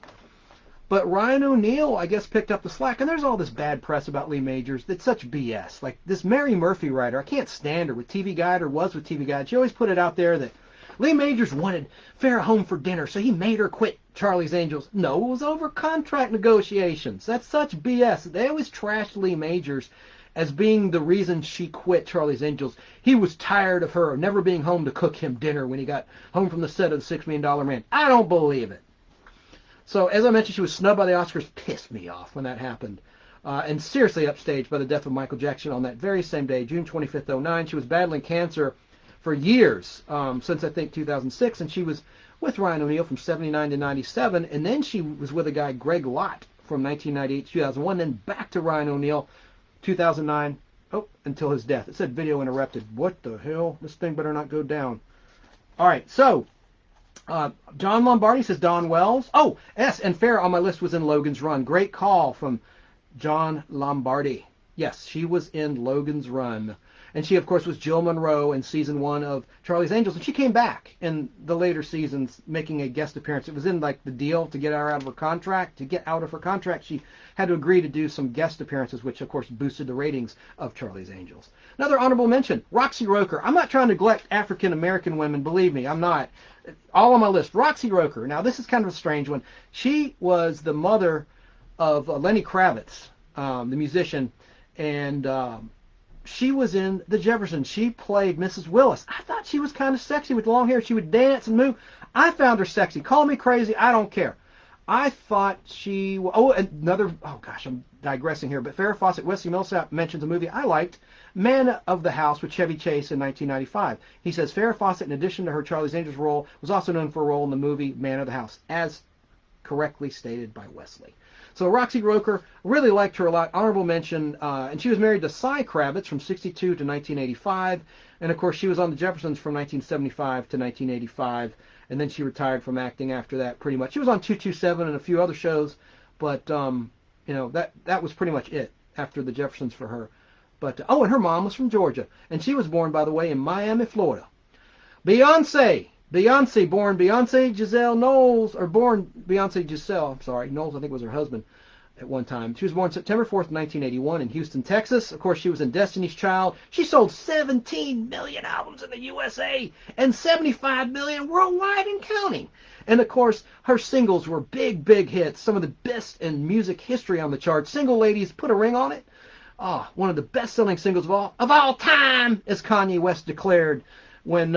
on the MTV Music Awards, I think it was 2007 or 8, when he got up there when Taylor Swift was being honored, and he goes, "Whoa, you got to honor Beyonce! She's the best of all time!" I love Kanye West. He's a character like me. Oh, Heather Thomas behind me. And this see this poster behind me, anyone watching on Facebook Live or YouTube? That's Heather Thomas in the pink bikini. Oh, and before that, of course, getting back to Farrah, her poster sold millions, and it looked like it was a cold day when that poster was taken in her one-piece golden brown bathing suit. But that was a high-selling, record-selling poster for Farrah Fawcett, and so was Heather Thomas's poster. Danny Cochran, friend of the show, his older brother Tim had it. I never had it, but I have it now. It's right there. It's right there behind me. Anyway, in that pink bikini in the hot tub, and she was known for The Fall Guy, but also Zapped. And she was not nude in that movie. They used a body double. There's a scene with Willie Ames' character turning out the lights, putting the moves on her, and he turns on the camera, that cad, to take a picture of her with a bit flash. He cuts the lights, and then you see a flash of some nudity. It's not Heather Thomas. And then later in the movie, you see the photo, which is kind of uncool of him. He just holds up the photo to her boyfriend, and he's like, "You son of a bitch!" But that wasn't really her boobs. But, Heather Thomas. Okay, so she was married a couple times. She's married to Skip Brittenham currently since 1992. He's an entertainment attorney, so she's taken care of, man. She's high maintenance. She's taken care of. She doesn't need to act anymore. But she did write a story that sold to, I think, Touchstone Pictures, but it was never produced as a movie. But it was a big contract, high, mid-six figures, I think, almost $1 million. But it was called School Slut, about a high school tramp. But Heather Thomas, she's smarter than you think. And her family... There's PhDs in her family. Her lineage, boy, some distortion there, sorry. Her lineage is pretty great, Heather Thomas, in terms of brain power. A lot of PhDs in her family, brain surgeons and stuff like that. But she went to Santa Monica High School, class of 1975. Born Heather Ann Thomas. I just love her. I think she was one of the sexiest TV stars of the 80s. Underrated. Everyone likes Heather Locklear, as do I, and she's on my list. But I think Heather Thomas had the better body, better eyes, just the perfect looking woman back then. And I have every Fall Guy on 16mm film I collected over the years. And I never ever did anything inappropriate thinking about Heather Thomas for what it's worth. This is not a creepy show. I'm trying to keep this real. I'm just telling you, don't listen to Howard Stern. Not every guy does that sort of thing to their movie stars. Morgan Fairchild, moving on, in nick of time. Born Patsy Ann McClenny, McClenny, McClenny, in Dallas, Texas. Another Texas woman. Oh, well, let me just finish for her. I just thought of another one. It's not on my list that popped into my head, who's also born in Texas. She was born February 3rd, 1950. And she was in The Seduction I mentioned earlier, a movie that Samantha Livingston, my fiancée at the time, my fiancée, she made me she made me get rid of that movie, Samantha Livingston, because it was about a stalker, and it was creepy. That when I put together this background for those watching on Facebook Live of stars, there's Clint Eastwood listed for the ladies and some of the women, Linda Carter, et cetera, et cetera, et cetera. I thought this is going to look like a stalker shrine, especially if I have too much Heather Thomas, because I have a lot of still pictures of her, so I didn't want to seem like a stalker creeper. But I do have a collection, though, but I'm definitely not a stalker, believe it or not. Although I did stalk Chelsea Handler once. I'm just kidding. All right, so let's see. Morgan Fairchild. Yeah, she quit acting in 1998, and she married. She was hit by a car. This is a cool story in 1986, and they said she'd never walk again, but she walks just fine. She recovered. Heather Thomas, that's one of my favorites. And then Morgan Fairchild, yeah, known for Flamingo Road, a soap opera from back in the day, and The Seduction, which was a pretty weird movie, man. Andrew Stevens played the stalker. And there was a lovely young lady in love with his character. He didn't open his eyes. If he saw the love interest that was literally in front of his face, he wouldn't have gotten shot in the stomach with shotgun shells by Morgan Fairchild's character in that movie. The character would have lived happily ever after. Let's see. Thank you, Wesley. Says, Chance, you're not creepy. Michelle Pfeiffer. Ooh! Thought of another one. Well, I'm all over the place here. The other one from Texas I was thinking of is Lisa Welcher. Now, a lot of people like Joe on The Facts of Life. I love Lisa Welcher. Blair Warner. She's born in Texas. I think she's extremely sexy. And again, when I was a kid, okay, look, on that show, she was a teenager. I'm talking about when I was that age, of course. Not now, when I was that age. But she was born in Texas as well. And she's on MeTV's Collector's Call where they look at collections. I wish she'd come here and look at my collection of stuff. But it's on MeTV, which I like. So moving on, Michelle Pfeiffer. Oh, and Markie Post. Honorable mention, Markie Post. Is there anyone sexier than Markie Post back in the day? I don't think so. She had guest starred on Buck Rogers in the 25th Century, and yes, Aaron Gray's on my list later. This is going to be a long show. I've tried to keep this to 90 minutes for Stefan. It's Inside Baseball. I need to keep it, for my purposes, 90 minutes to convert to an MP3 from a video file. I'm not going to be able to do it. I'll have to figure something out. Anyway, Michelle Pfeiffer, born April 29th, 1958 in Santa Ana, California. What a career. What a career. She married Peter Horton in 1981 until 1988. Of course, I loved her in Scarface. What a look in that movie. And in Grease 2, which gets dissed all the time. I liked her singing Cool Rider. And I know an on-air personality on Fistful Radio, Kara Stockton, she likes that movie as well. She talks about it sometimes, as does she talk about one of my other hotties, Joan Jett. Joan Jett, which I'll get to in a moment. But Michelle Pfeiffer, then after Peter Horton, she married the mogul David E. Kelly. Boston Public, Boston Legal, all those TV shows. They married in 1993, and they're married to this day. Two kids, and Michelle Pfeiffer is a Golden Globe winner. I loved her in Batman Returns as Catwoman. I thought her character was very, very sympathetic, a sympathetic villain. And she was much better segue as Catwoman than Halle Berry. Halle Berry, another sexy actress born August 14th, 1966 in Cleveland, Ohio. And I met her. She lived in Atlanta for a time. She'd been married 3 times. First to David Justice, a former Atlanta Brave. And I worked at Fountain Oaks Kroger in East Cobb County. And I was just like a bag boy college job years ago in the 90s. And she was there, and I said, can I get your autograph? Sure. She signed stuff. She was so sweet and nice. And David Justice was nice, too. And he has a reputation for being kind of a jerk. But David Justice was nice. They were together, just shopping at Kroger like average folks. Didn't have any help. Let's see. So Halle Berry has been married 3 times. As I mentioned, Gabriel Aubry is her partner now, presently, and she has 2 kids. Honorable mentions, Linda Fiorentino from, she's been in a lot of movies like Vision Quest. She had bad 80s hair in that, but I liked her a lot. More presently, Sofia Vergara, right? Did you know that she is the top paid actor 7 years in a row until 2020? She's the highest paid actress. Yeah, Sophia, right? From Modern Family. I love her. And I met her also, sorry about that, on the set of The Three Stooges in 2011. We shot near the governor's mansion here in the Atlanta, Georgia area for 14 days at a mansion in the heat. No air conditioning in the summer. I was wearing a camel hair jacket. I've told this story before, but she was there, and she was so sweet, and so was pretty much everyone in that cast was great. The Three Stooges remake, the Farrelly Brothers comedy. Pretty funny. You should check it out. So I love Sophia and Linda and Jane Badler from V. She played the head lizard alien. She should have been a bigger star. She moved to Australia. That's part of the problem. Not problem, but I guess she didn't really want to pursue acting. But she did a Mission Impossible TV series after V, a short-lived show in the early 90s, I think 1990 or something, and maybe late 89, 1990. Did you know that? Yeah. And she moved to Australia where she is now, and she's a singer. But I love her. I love her look as Diana, the lizard.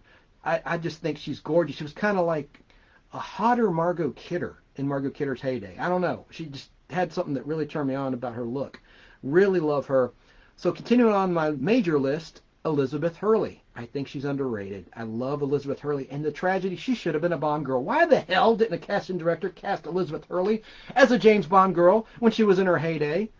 Elizabeth Hurley, born June 10th, 1965, married twice. Married to Hugh Grant. How about Hugh Grant? Boy, what an idiot he is. He got with a prostitute, got caught, and that cost him his marriage to Liz Hurley. She was born in Hampshire, England, and she has 2 kids. I just love Liz Hurley, and I wish she were a Bond girl. I mean, it's not too late. She could be the new M or something. They need to put her in a Bond film. She's 55 presently, and she looks fantastic. Sybil Shepherd. Sybil Shepherd, a model turned actress. I loved her in Moonlighting with Bruce Willis. When I say I loved her, I didn't care for the show, but I liked her. I liked watching Sybil Shepherd. I think she's just a classic beauty. And she has 3 kids and 2 marriages, born October 8th, 1950. Jacqueline Bisset, honorable mention from The Deep. Who could not forget that wet t-shirt in that movie, The Deep. Erin Gray, born in Honolulu, Oahu, in Hawaii. And she was married to Ken Schwartz from 1968 to 1990. And she was an Ultra Bright girl. I have a commercial she did for Ultra Bright toothpaste in the 60s on television. But she was a model, just like Elizabeth Hurley. And fun fact about Erin Gray, allegedly she was a lesbian at first, and then she went straight. Isn't that interesting? I mean, I think that's cool. You know, I guess it's not a switch hitter because she's with guys, but that was a story. And the story I always heard growing up, I think this is probably BS. This is like schoolyard BS. But someone told me, because she changed her hairstyle from dirty blonde to hard brunette between season 1 and 2 of Buck Rogers in the 25th Century. And the rumor was when she was a blonde, she was a lesbian. And then when she went dark, like in Silver Spoons, her later show after Buck Rogers in the 25th Century with Rick Schroeder these days, she was a brunette. And that's what they say. I don't know if it's true. And I met her in 2006 at a convention. Had dinner with her. Face to face, we're talking about her modeling days. Very approachable, very nice. She's on the convention circuit a lot. Any guys out there that are nerds that like to collect autographs and the like, she's always at Dragon Con. She's cool. All right, I got to pause for a minute before I mention Phoebe Cates. Another 80s bombshell of the movies. Of course, best known Fast Times at Ridgemont High, Private School that I mentioned when Danny called in. But Phoebe Cates, born July 16th, 1963, is just a classic beauty. Phoebe Bell Cates. Her middle name is Bell, B-E-L-L-E, like a Southern belle. And she's been with Kevin Kline since '89. 2 kids. Been married to Kevin Kline, the comedian, since 1989. They're still going strong, so great. Another honorable mention, Jessica Biel from Seventh Heaven. I just think she's so smoking. And she is married to Justin Timberlake. And they have a family together. I think she's great. Carly Simon, You're So Vain. And The Spy Who Loved Me, she sang that for the Bond film, which Barbara Bach starred in, and I mentioned earlier, who was still married to the Ringo Starr. But I love Phoebe Cates. So another one, Joyce Randolph. She's almost 100 years old. But I love her as Trixie on The Honeymooners. And I think she is just beautiful. And I'm going to read all these Facebook comments, guys. I'm going to go through before the end of the program. I'm way over 90 minutes, and that's fine. I'll stop saying that. We're just going to go until we stop because there's so much to cover. But I will read each and every comment. Joyce Randolph is Trixie. She was funny. The writers wrote her as a former burlesque dancer, and that was Ed Norton's wife. Hey Norton, when I bend over, you start blinking. That's another joke from Eddie Murphy. Very inappropriate, but excuse me. Joyce Randolph is Trixie. I just loved her. I thought she was gorgeous. You look at some old kinescopes, if you know what that is. They would videotape a monitor when it was live in the 50s. They didn't have videotape. Well, they were developing it. But she would, Jackie Gleason paid to have the monitors filmed, right? And that's what a kinescope is. It's a film print of a live show. That's how he preserved it. And then he, quote unquote, lost them, and then the lost episodes of The Honeymooners came out. Years later, in 1984, he sold them to Showtime Networks for a mint. It was like his retirement fund. He just kept them in a vault all those years for like 30-some years.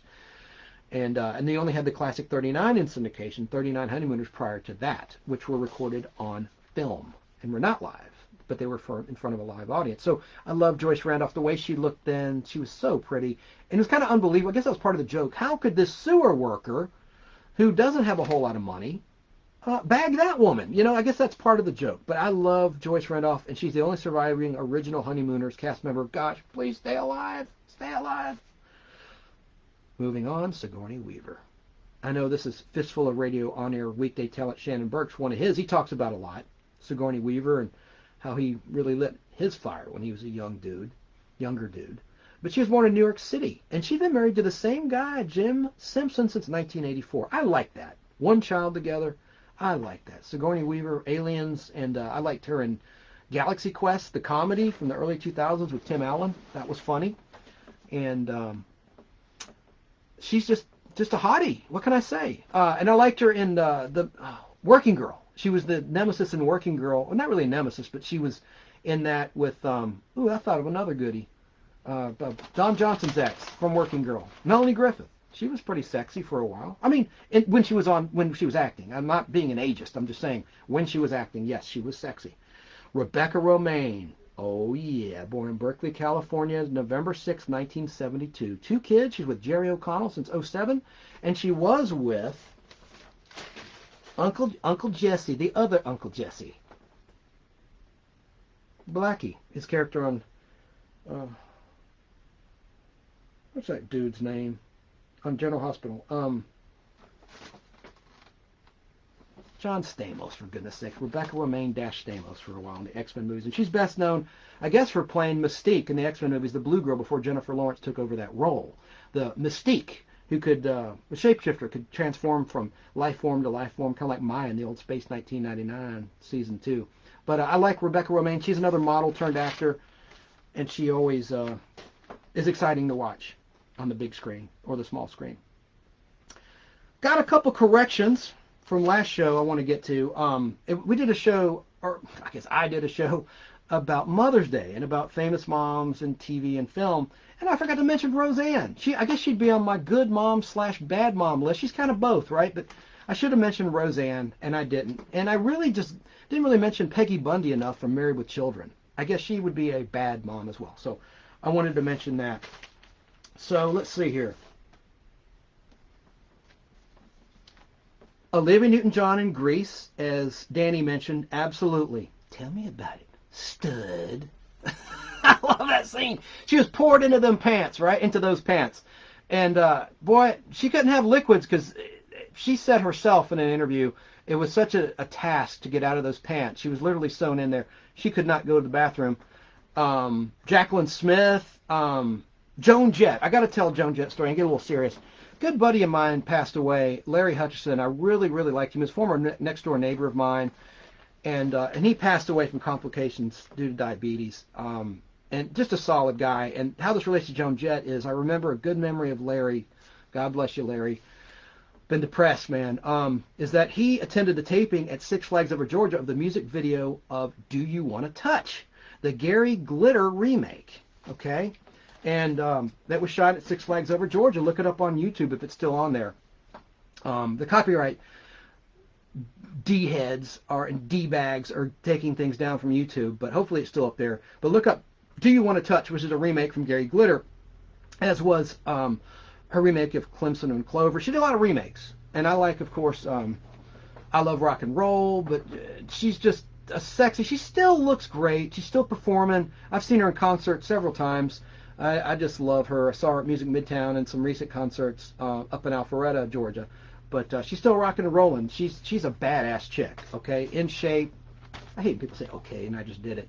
But Joan Jett's a good one. And that music video, Larry's up there. I know where to look. You won't know where to look. But he's wearing a white shirt, and he's clapping away. Do you want to touch? Yeah! Do you want to touch? Yeah! Do you want to... Anyway, you know the damn song. Great song. That should have been an anthem at a football game. I think that song's underrated.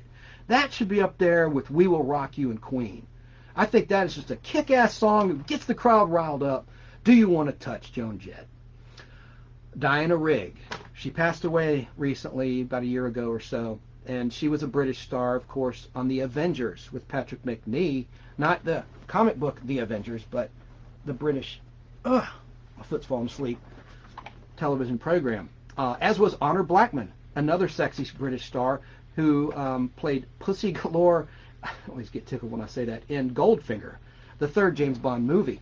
Pamela Anderson. Are you kidding me? Baywatch, the ultimate babe. She's plastic for sure.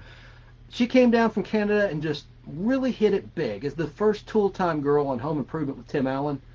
Loved her, and she quit that show soon thereafter. I like Barbed Wire. Remember that one? But Pam Anderson. And, of course, we remember the video with Tommy Lee that got leaked. Got, quote-unquote, leaked. Who knows what happened there. But Pamela Anderson, she is definitely a siren and a sex goddess up there with Heather Thomas in my mind. Another mom I missed, Wesley Millsap mentions. Good one, Patricia Richardson from Home Improvement that I just mentioned. Hey, we're on the same wavelength, Wesley. That just popped up. Barbara Eden, who we mentioned. Good one. The Price is Right, Barker's Beauties. All right, now, Pluto TV is airing The Price is Right. Bob Barker aired for the first time since the original airings. And they started in the 1982 to 83 season, and they're airing 24/7 with commercials. You can't on demand it. It kind of sucks. You got to watch the commercials and watch it in real time live, unless you get a DVR. I think Michael Hopkins told me they make one for what's that little device? Roku. For Roku. There's a Roku DVR. I need to get one of those. But they're playing that, and Diane Parkinson. She was my favorite Barker beauty, and she was the blonde, and she was gorgeous, and she did a lot of other stuff. She posed nude. I mean, let's just be honest, in Playboy. But I don't even have that issue. I've never even seen it, but I just know about it. But she was just gorgeous. Another one, Susan Anton. Do you remember her? Susan Anton was a personality, and one of our on-air personalities in Atlanta radio, and really he's pretty known all over the country. The Kimmer, Kim Peterson, he has a story he tells about Susan Anton, meeting her and interviewing her. And she's really tall. And she was with Dudley Moore. Wasn't that an odd couple? He's a little dude like me, and she's like, like an Amazonian. She's tall. But I love Susan Anton. One I didn't care for, but I respect, Diane Cannon. She's like the L.A. girl, She did a Pink Panther movie and a bunch of other movies, but she's like an L.A., Los Angeles, California personality. She didn't turn me on, but I think she's certainly sexy. No doubt about it. Linda Ronstadt. Hello, Linda Ronstadt, sexy. We can just leave it at that. You know the songs. The girls from Heart, the band Heart. Eartha Kitt, the other Catwoman on Batman from the 60s. Eartha Kitt and singer, gorgeous, gorgeous woman. Lena Horne, gorgeous. Oh, man. I remember her on Sanford and Son, and Red Fox's character, Fred G. Sanford, he went out to meet Lena Horne, hid in her dressing room. That'd be stalking these days. He's like, Lena Horne, I'm coming to Georgia with this 8x10 in my hand. I just love Lena Horne and Sanford and Son. Got a contest I'm going to announce later in the show, a little tease, giving away some stuff. So we're going to announce that in just a little bit in the show. Suzanne Summers. Now, Suzanne Summers actually did commit, for a while, career suicide with the producers of Three's Company. She demanded more money than John Ritter and Joyce DeWitt. And let's face it, she was a big part of the rating success of that show, but John Ritter, on paper, was the star. He was supposed to be the star, John Ritter. But then she took off, and Alan, okay, that's her manager husband. The story is he screwed it up. He screwed up the negotiations, and he's to blame with Suzanne Summers departing from Three's Company. It got so bad, allegedly, they put her in her own soundstage making a phone call towards the end of her run on Three's Company because the stars like Joyce and John didn't want anything to do with her, supposedly. And John Ritter, of course, sadly died in 2003 of a heart valve issue, which is really sad because he was allegedly, supposedly, by many people that really knew him, a very nice person and certainly a talent, great physical comedian. But and I liked her ads for Ace Hardware. I put one on our Facebook page. By the way, give our Facebook page. I can't say a like, it's a group. So would you join? You don't have to answer any questions like some Facebook groups make you do. Please join our Facebook group, The Nostalgic, with a C, Nostalgic Podblast. One word, Podblast. Please join that. We're doing giveaways. What's in it for you? We're giving away some stuff. If you still have a DVD player, that is, or a CD player, we're going to give away some movies and DVDs and compact discs Because we're old school, right? Hopefully you still have those devices. My car, I have a 2015 Audi. It still has a CD player in there, and I'm glad it does. I'll tell you what do. Lisa Bonet.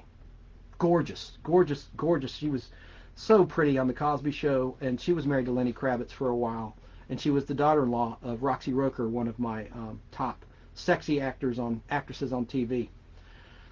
Elizabeth Montgomery for sure. Dorothy Stratton. Let's talk about Dorothy Stratton. Tragic case. She was a playmate. Here, I have her Playboy right here. For those looking on Facebook and YouTube, you can see it if you're on fistfulofradio.com. Hit up and subscribe to the Nostalgic Podblast on YouTube. For the same reasons, because we're going to give stuff away. That's what's in it for you. You're going to get free stuff. I'm serious. Ask people. I've mailed out sets of Room 222, which is a classic TV show on DVD, to a winner. Bunch of other stuff. But I'm holding up Playmate of the Year, Dorothy Stratton, 1980. She was killed. She was the subject of the movie Star 80 by her jealous boyfriend. I don't know if it was her ex or current. Just a total psycho. Snuffed her out, and she got her big break. She was discovered. I was going to say she got started in Dairy Queen.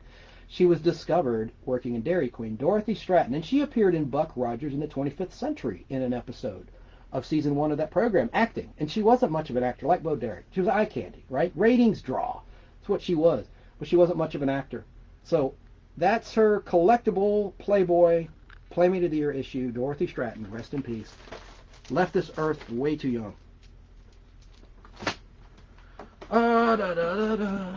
Susie Chapstick, honorable mention. That was a TV ad campaign. I had a crush on Susie Chapstick. Remember that? I'm sure BK on the Airs played that commercial on his show, and I'll play it on ours one day when I get back to Al's studio and play clips properly. But Susie Chapstick was great.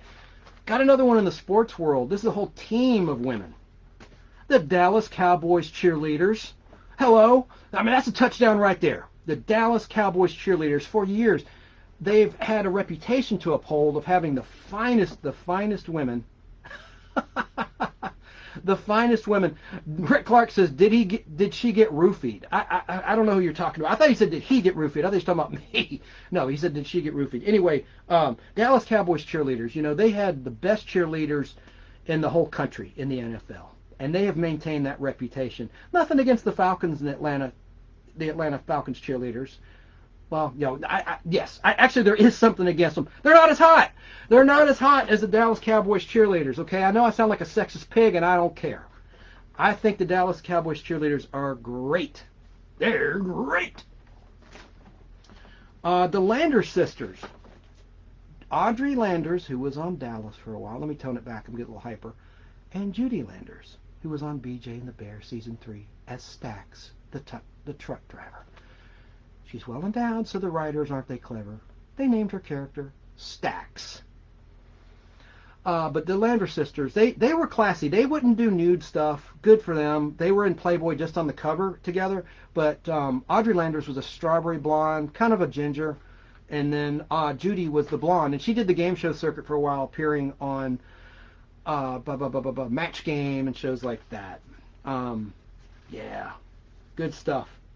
I don't know if we should mention. I guess we will. I'm not trying to get naughty, but we'll mention some like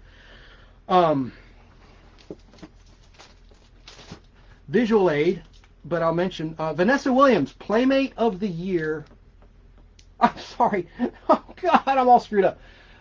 Vanessa Williams was Miss America 1984 before being crowned because some old nude photographs came out and were published, sadly. And I remember that happened to Vanna White too, although she wasn't nude. I mean, she was wearing sheer negligees, and you could see things, but it wasn't really nude. But Vanna White got really mad and sued over that. Just like Madonna. I don't think Madonna sued. Madonna had photos that came out of her hairy underarms. Remember that? Like in 1985, when she was trying to make it before her singing talents were known. She did some modeling. But anyway, I'm holding up in my hand the Penthouse issue that got her dethroned. This is actually the reprint of it. I have the original, but fun fact of this. Guys, this is trouble, okay? In the original issue of Penthouse, I don't know if I should say this, there's a pictorial of Tracy Lords, okay?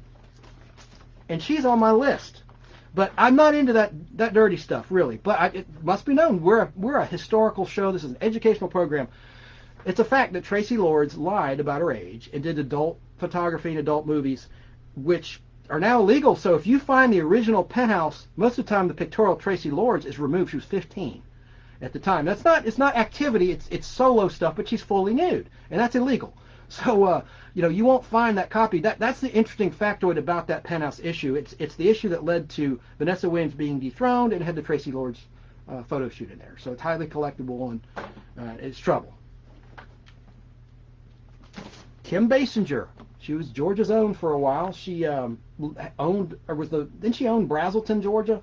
I think she did, or she was the mayor. No, she owned it. Yeah, she lost money. She bought all this land in Brazelton when she was connected with that Alec Baldwin guy.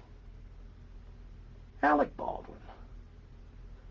But I'm holding up a copy of Playboy. I just have a few. I am not really a collector of Playboys. I just have a few notable covers, sealed in plastic, mint condition. If you know what I mean. No.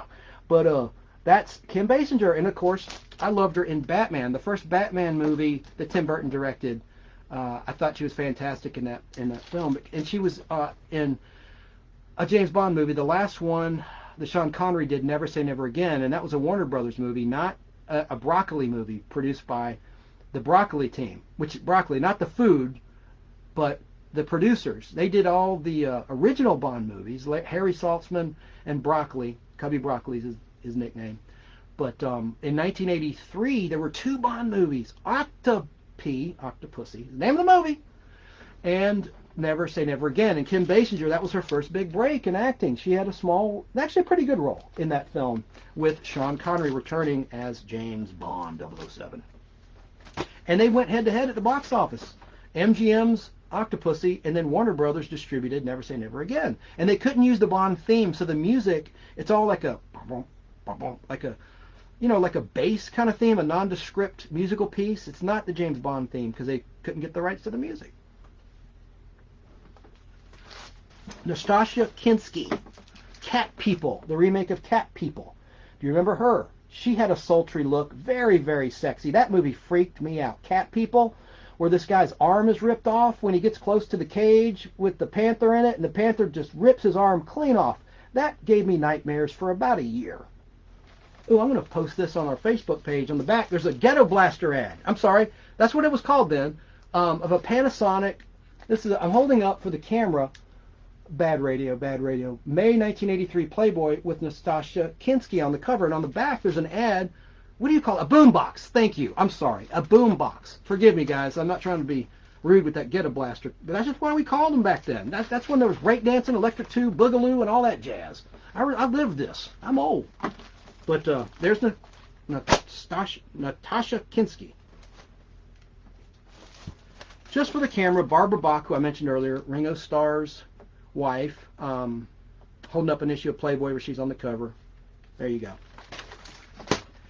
And the last thing I'll say about Playboy in terms of sex appeal is Patty McGuire was Jimmy Carter, former President Jimmy Carter, got in trouble. That was his sin. Like he had done an interview and he said, well, Patty McGuire, I had lust in my heart.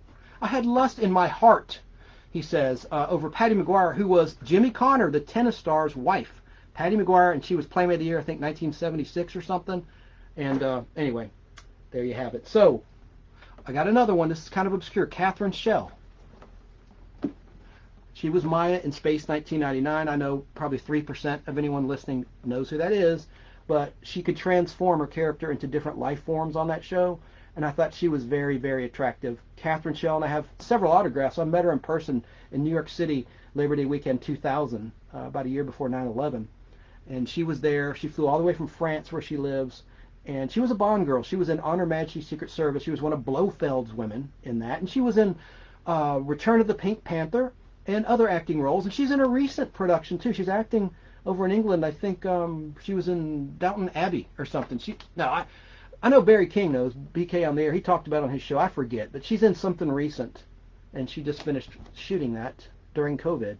But Catherine Schell, I just think she's gorgeous, even with that makeup. They put this makeup on her eyebrows, look like Cocoa Puffs cereal. These little round modular things right there on her eyebrow. Now I'm going to set up our contest.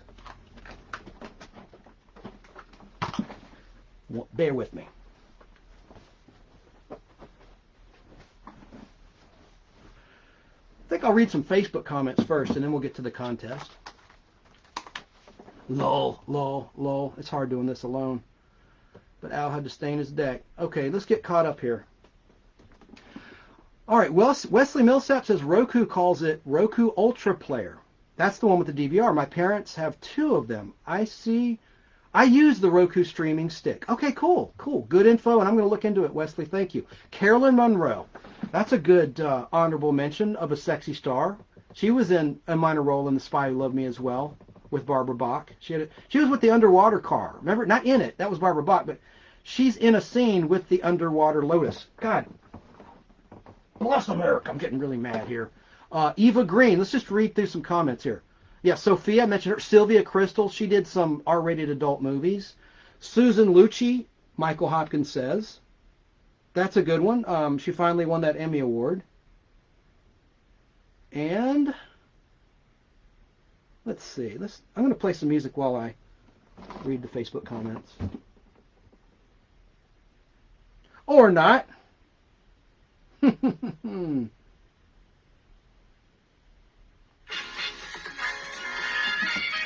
So, let's see, we have a lot of comments coming in, actually. I appreciate everyone watching. Now would be a good time to go to the bathroom, if you have to go. All right, let's start. At the top, I don't know if I can see them all, but Dan Neal says, take it easy, guys.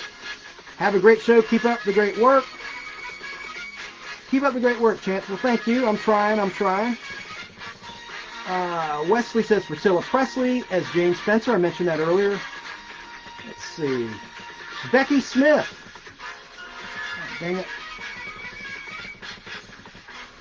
Alan Sanders says, my wife's get-out-of-jail-free card is Colin Firth.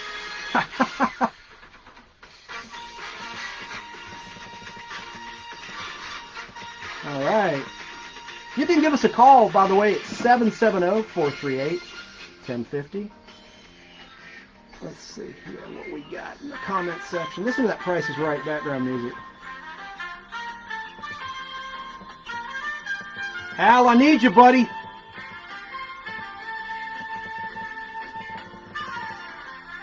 I can't pronounce this, Wesley. Amanda Balinar?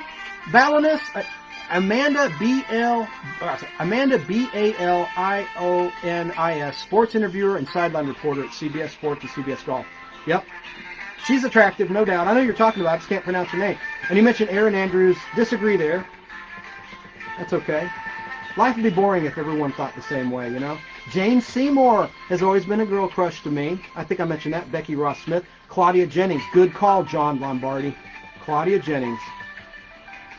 And this, who was it? Margot Hemingway and her sister.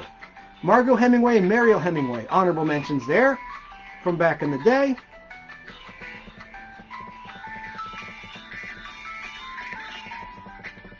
Jane Seymour was great. She was on Battlestar Galactica as well. She was introduced in the James Bond movie Live and Let Die, the first movie with Roger Moore.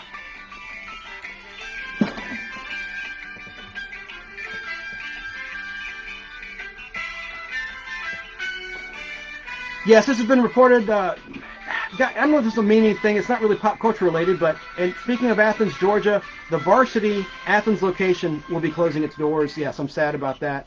As long as the one stays open at Town Center Mall, which is probably going to close as well, I'm good.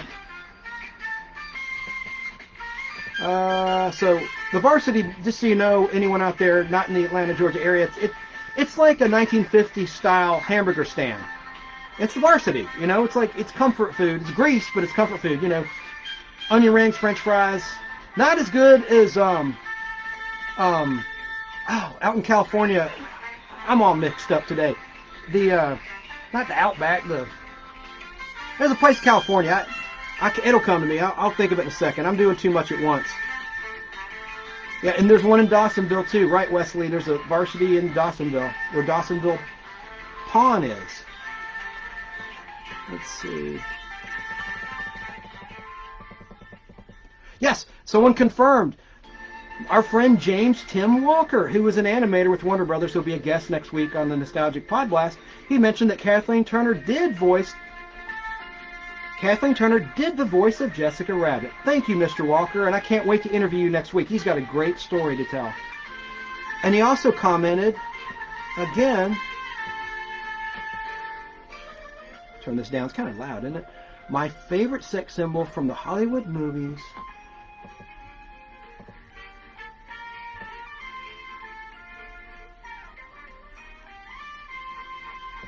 My favorite sex symbol from the Hollywood movies, Red Riding Hood. To text every cartoon anime by Preston. I can't read it. Preston Family? Oh, good one. Tanya Roberts, John Lombardi. Rest in peace. She recently passed away. She was the Bond girl in A View to a Kill.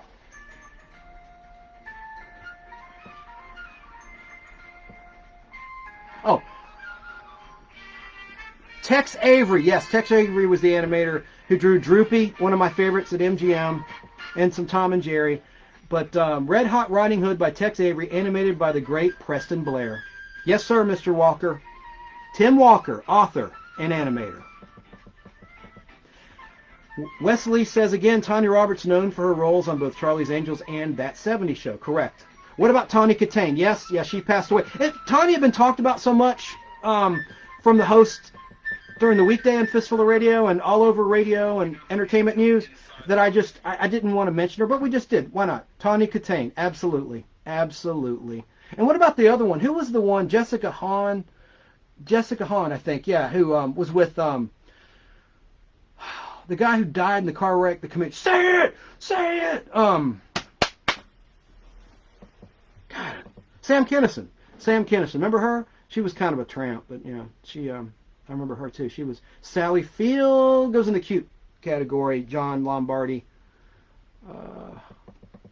but she's definitely attractive, no doubt about it, and a very capable, of course, an awesome actor, Sally Field. Did you mention Brooke Shields? Yes, Michael Hopkins, I did, talking about briefly, but let's expand on her. I really liked her in Tilt. This is a movie Samantha Livingston turned me on to, which I'd seen in my youth, but I forgot about, and it's about pinball, and I have it, and it was really, really a fun little movie, and there was a line in there that always stuck with me, and the line is, "Pay as you go, and you never owe." That's true. You'll never get into debt if you live within your means and pay as you go. That was a line in that movie Tilt. But she also did The Communion, which is a horror movie, otherwise retitled Alice, Sweet Alice. Freaked me out. Oh, and Pretty Baby, controversial movie. I won't even go into much detail, but Pretty Baby was, I think, one of her first films, Brooke Shields, and man, that was kind of a sicky movie. I'll just leave it at that. But I liked Tilt. That was innocent fun. And then I liked the horror movie, which really freaked me out. There's a scene where someone's in the shower or it's raining and their toes get cut off. I'm sorry, with the big butcher knife. It's so gross. But the movie's called Communion, and it's the scariest mask. I can't imagine this mask as a COVID mask. It's like this demented clown mask is the mask of the killer. And Brooke Shields is in that movie. And, of course, The Blue Lagoon, Christopher Atkins, which had been ripped off back in those days by a couple different movies. One with Willie Ames, it was terrible. It was a rip-off of that movie. But Blue Lagoon, I watched that a lot. All I mentioned, Michael, is I mentioned in passing when Danny called in about Blue Lagoon and watching that a lot when it was on cable. So, good call, Michael and Wesley. Ava Gardner, Mr. Walker says. Let's see. I'm sorry I'm so late to get to these comments. My southern accent's showing there.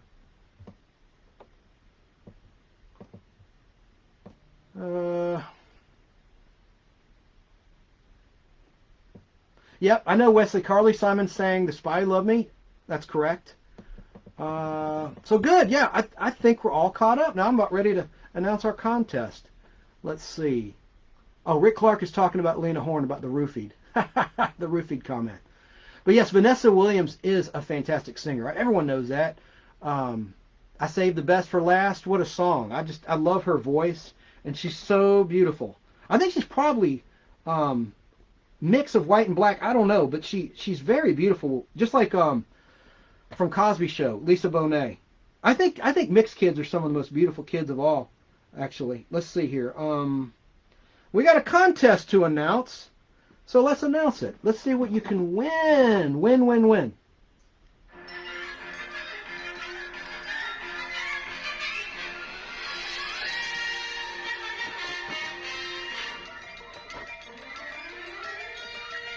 Giving away every episode ever made of the old Lost in Space show. Now, that might be kiddie stuff to you, but do you have kids or grandkids that might dig it, that have a DVD player or a computer that'll play a DVD? Because I'm giving away every single episode. Uncut for the most part. And I'll hold it up for the camera. This is the Season 3 theme scored by legendary John Williams, known as Johnny Williams in those days. That's the Season 3 theme, but I'm holding up for those watching on Facebook and the Nostalgic Podblast Facebook page or YouTube, the DVD set of Season 1. And they also will get Season 2 and 3. 83 episodes plus the unaired version of the pilot. It's going to be yours if you answer this trivia question. And it's not really anything you can Google. It's something I said in a previous Podblast, but I'm not going to make it too hard, okay? I'm not going to make this too difficult. Here's what you got to answer. Okay. There was an episode that George Lucas really took the hyperdrive concept from with the Millennium Falcon. When it goes into light speed, it's driven by a hyperdrive, and it goes into hyperspace. Well, there was a Lost in Space episode that referenced this principle of hyperspace and the hyperdrive, okay? What's the episode title? What's the episode title that talked about the hyperdrive? You have to know this show or talk to someone that knows the show. But you tell me the name of that episode, and you get every episode of Lost in Space ever made, and I will send it to you, and it'll be yours. And we're going to do a contest giving away some Fall Guys stuff, too. Again, this is for people that are into DVDs. You know, I stream, I do Blu-ray, I do 4K, but I still have a DVD player, and I have a computer that'll play DVDs. And I may even furnish you a portable DVD player. How about that? Not this time, but it's coming. I have a new portable DVD player, and it has a little monitor. You can take it to the airport. You can take it with you. It holds a charge for a long time, and you can watch DVDs. I think that's a pretty cool device to have. I don't even know if they still make them anymore. But you can have it, all right? If you don't have a DVD player, you will now. So that's Season 1 through 3 of Lost in Space. I was going to hold up for the camera, but it's kind of hard to do a show and focus on the camera. And besides, we're an audio program mainly. Well, I'm going to sign off, I think. I think I'm caught up with the comments. I appreciate everyone watching today. And next week, I do want to comment on one more thing, actually. I have a one more thing. I don't have the music that Al would punch up, but one more thing. No, I don't like listening to myself talk. I really don't. I hate my freaking voice, but I'm nuts, as I said earlier. I am crazy. The new movie Ultraman was announced. I didn't know it was animated, as Barry King mentioned when he called into the show earlier, but it's going to be an animated movie, so it might do well. I thought it was going to be live action. And holding up for the camera, a parody comic, Ultra Klutz from 1986. It was a parody of Ultraman. It's a Japanese show from 1966 that Turner aired on Saturdays, but I like the Space Giants better, and that's the movie I want to see. I won't go on and on. I've already talked about that enough, but I think the Space Giants as a live action movie, more so than a cartoon, I think would do well if it was done right. I think it would appeal to kids, since one of the kids, Gam, was like a superhero, and he could do cool things, and he was someone you blew this whistle, and he would come in a rocket, in the form of a rocket, and transform into like a robot rocket boy, as they said on the show. And he was cool. He could destroy the Lugo men, who would melt and turn into blue oatmeal when they were hit with his gamma ray from his football helmet. It literally was like a football helmet they put antenna on, the prop guys. It was low budget, but I really loved that show, and I used to race home to watch it after school. After school on TBS, it would air at 4 o'clock, and then the Flintstones would come on after that. Anyway, I used to race to get home, and my mom was a teacher, so a lot of times she'd have to stay after to do after school work, and I was like, I want to go watch Space Giants. Briefly, we attended the same school in Sugar Hill, Georgia. Whatever. That was ancient history. Another reminder next week. Here, the author of this book I'm holding up for the camera, it's called Shaken Not Broken, An Artist's Journey Through Hell. And that's by James Tim Walker. And look him up on YouTube. He's been interviewed by some some big mainstream media outlets, and he's one of the Brotherhood of the Popcorn, Woody Wise's organization out in California. It's not really an organization, it's a group of friends that some have connections in the industry and some are just regular guys that get together to watch movies. And I was told that June 15th they're going to get together for the first time in months, in over a year, to watch movies once the ban is lifted in California state about COVID, the COVID restrictions, where they could travel. And these are primarily older gentlemen. I think Tim is the youngest of the troop, and they can only have so many members, and they have to wait, sadly, until someone passes away, like my dear friend Larry Hutchison, before someone new on the waiting list can be inducted into the Brotherhood of the Popcorn, their group. They're movie lovers. But he wrote this book, Shaken Not Broken, An Artist's Journey Through Hell, and he is a phenomenal artist. He's drawn for Warner Brothers. He has pictures of Fred Flintstone, and there's some nudes in here, which are really cool and attractive. I don't want to show too much of his art. You know, you can't really see on my little camera anyway, even though it's HD. But he'll talk more about it next week, and Al and I are going to interview him from the fabulous Al Hardy Studios. And I think we're going to try to do it at 3:30. We've had some technical glitches, I think, that Al's got worked out. But we're going to go for our regular 3:30 start. I was late today because I was still doing some last-minute research for today's show. Wesley says, Chant, you have an awesome voice. Thank you. I disagree, but that's nice of you to say. And I'd like to meet you someday, Wesley. And it always makes me happy when I look at the Facebook comments and I see Wesley saying, checking in from Ackworth. I love that. That makes me feel good to know someone's watching out there. And anyway, hope I wasn't too boring by myself. And there's so many more. I know I couldn't mention every starlet, every sex symbol, and everyone has different ideas of who's sexy and who's not. And I was going to kind of go, not really negative, but say there's some sex symbols that are overrated that really aren't that sexy in my opinion. But I jettisoned that idea. I thought, let's just try to stay positive. And I hope I gave enough justice to the dudes. But we did mention men. Any ladies out there tuning in late, we talked at great length about male athletes. Another one I don't understand, from Maroon 5, Levine. He can sing. I guess he's sexy. I don't think that man's good looking. He's all tatted up. Nothing against tattoos. We got a lot of people I like have tattoos, okay? I prefer women that don't have a tramp stamp. That's just me, okay? Nothing against it. Usually you're more apt to score if there's a tramp stamp on the person you're trying to score with, in my experience. But I digress. But yeah, I didn't think Adam Levine from Maroon 5. I don't get it. You know, I think it's the musician. If you can play a guitar, then you can win a woman's heart, you know, or a dude's heart, or whatever you're into. You know, if you're talented, it can override looks. Just like a sense of humor. When I first courted Samantha, she told me it's your sense of humor I like, and she goes, when you're not trying to be funny, you're funny. When you're trying to be funny, you're not. So anyway, that's just what Samantha says. So we'll be back with Al next week. I miss you, Al. Hope your deck looks great. You sent me some pictures of his deck. He's staining himself because he's cheap. I'd say that as a brother because I love you, Al. Just kidding. You are cheap, though. You know it. But he's doing it himself. And also, you know, I think he likes to do projects, keeps him busy. So, you know, he thought he'd be done yesterday, but he wasn't. So that's where he's at. Nothing's wrong. We'll be back next week. And Tom, still working. He's a real man. Let me tell you, he's working so hard. He's been out of state, bouncing around like a pinball. I think he was in Texas, but he's doing these jobs on the side in addition to Weather Channel TV jobs, like good-paying jobs to pay the bills. So he's been preoccupied with that. But, you know, we're going to get the band back together, certainly Al. And next week, with Al's permission, Danny will be with us to talk about animated features with our special guest who's going to call all the way from Hollywood, California area, Tim Walker, to talk about his book and his story. I can tease a little bit that basically he was afflicted with a serious health condition which impaired his talent, his ability to draw, and he overcame that. So it's really inspirational. It's a good story I think you're going to want to hear. And again, we're going to talk about animated movies to keep it pop culture and on topic with animation. So thanks very much, everybody, for tuning in. And we'll catch you next time on the Nostalgic Podblast. And I don't know how I'm going to get this audio to Stefan for Fistful, but well, it'll have to be on YouTube. I'll figure something out. Catch you on the flip.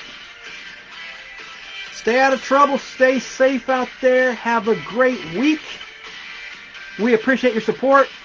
Please tell your friends to join the group The Nostalgic Podblast on Facebook and subscribe to the Nostalgic Podblast YouTube channel. It's important. And we're going to do contests like this giveaway of Lost in Space so that you have an incentive to join. All right? Thanks a lot, man. Peace.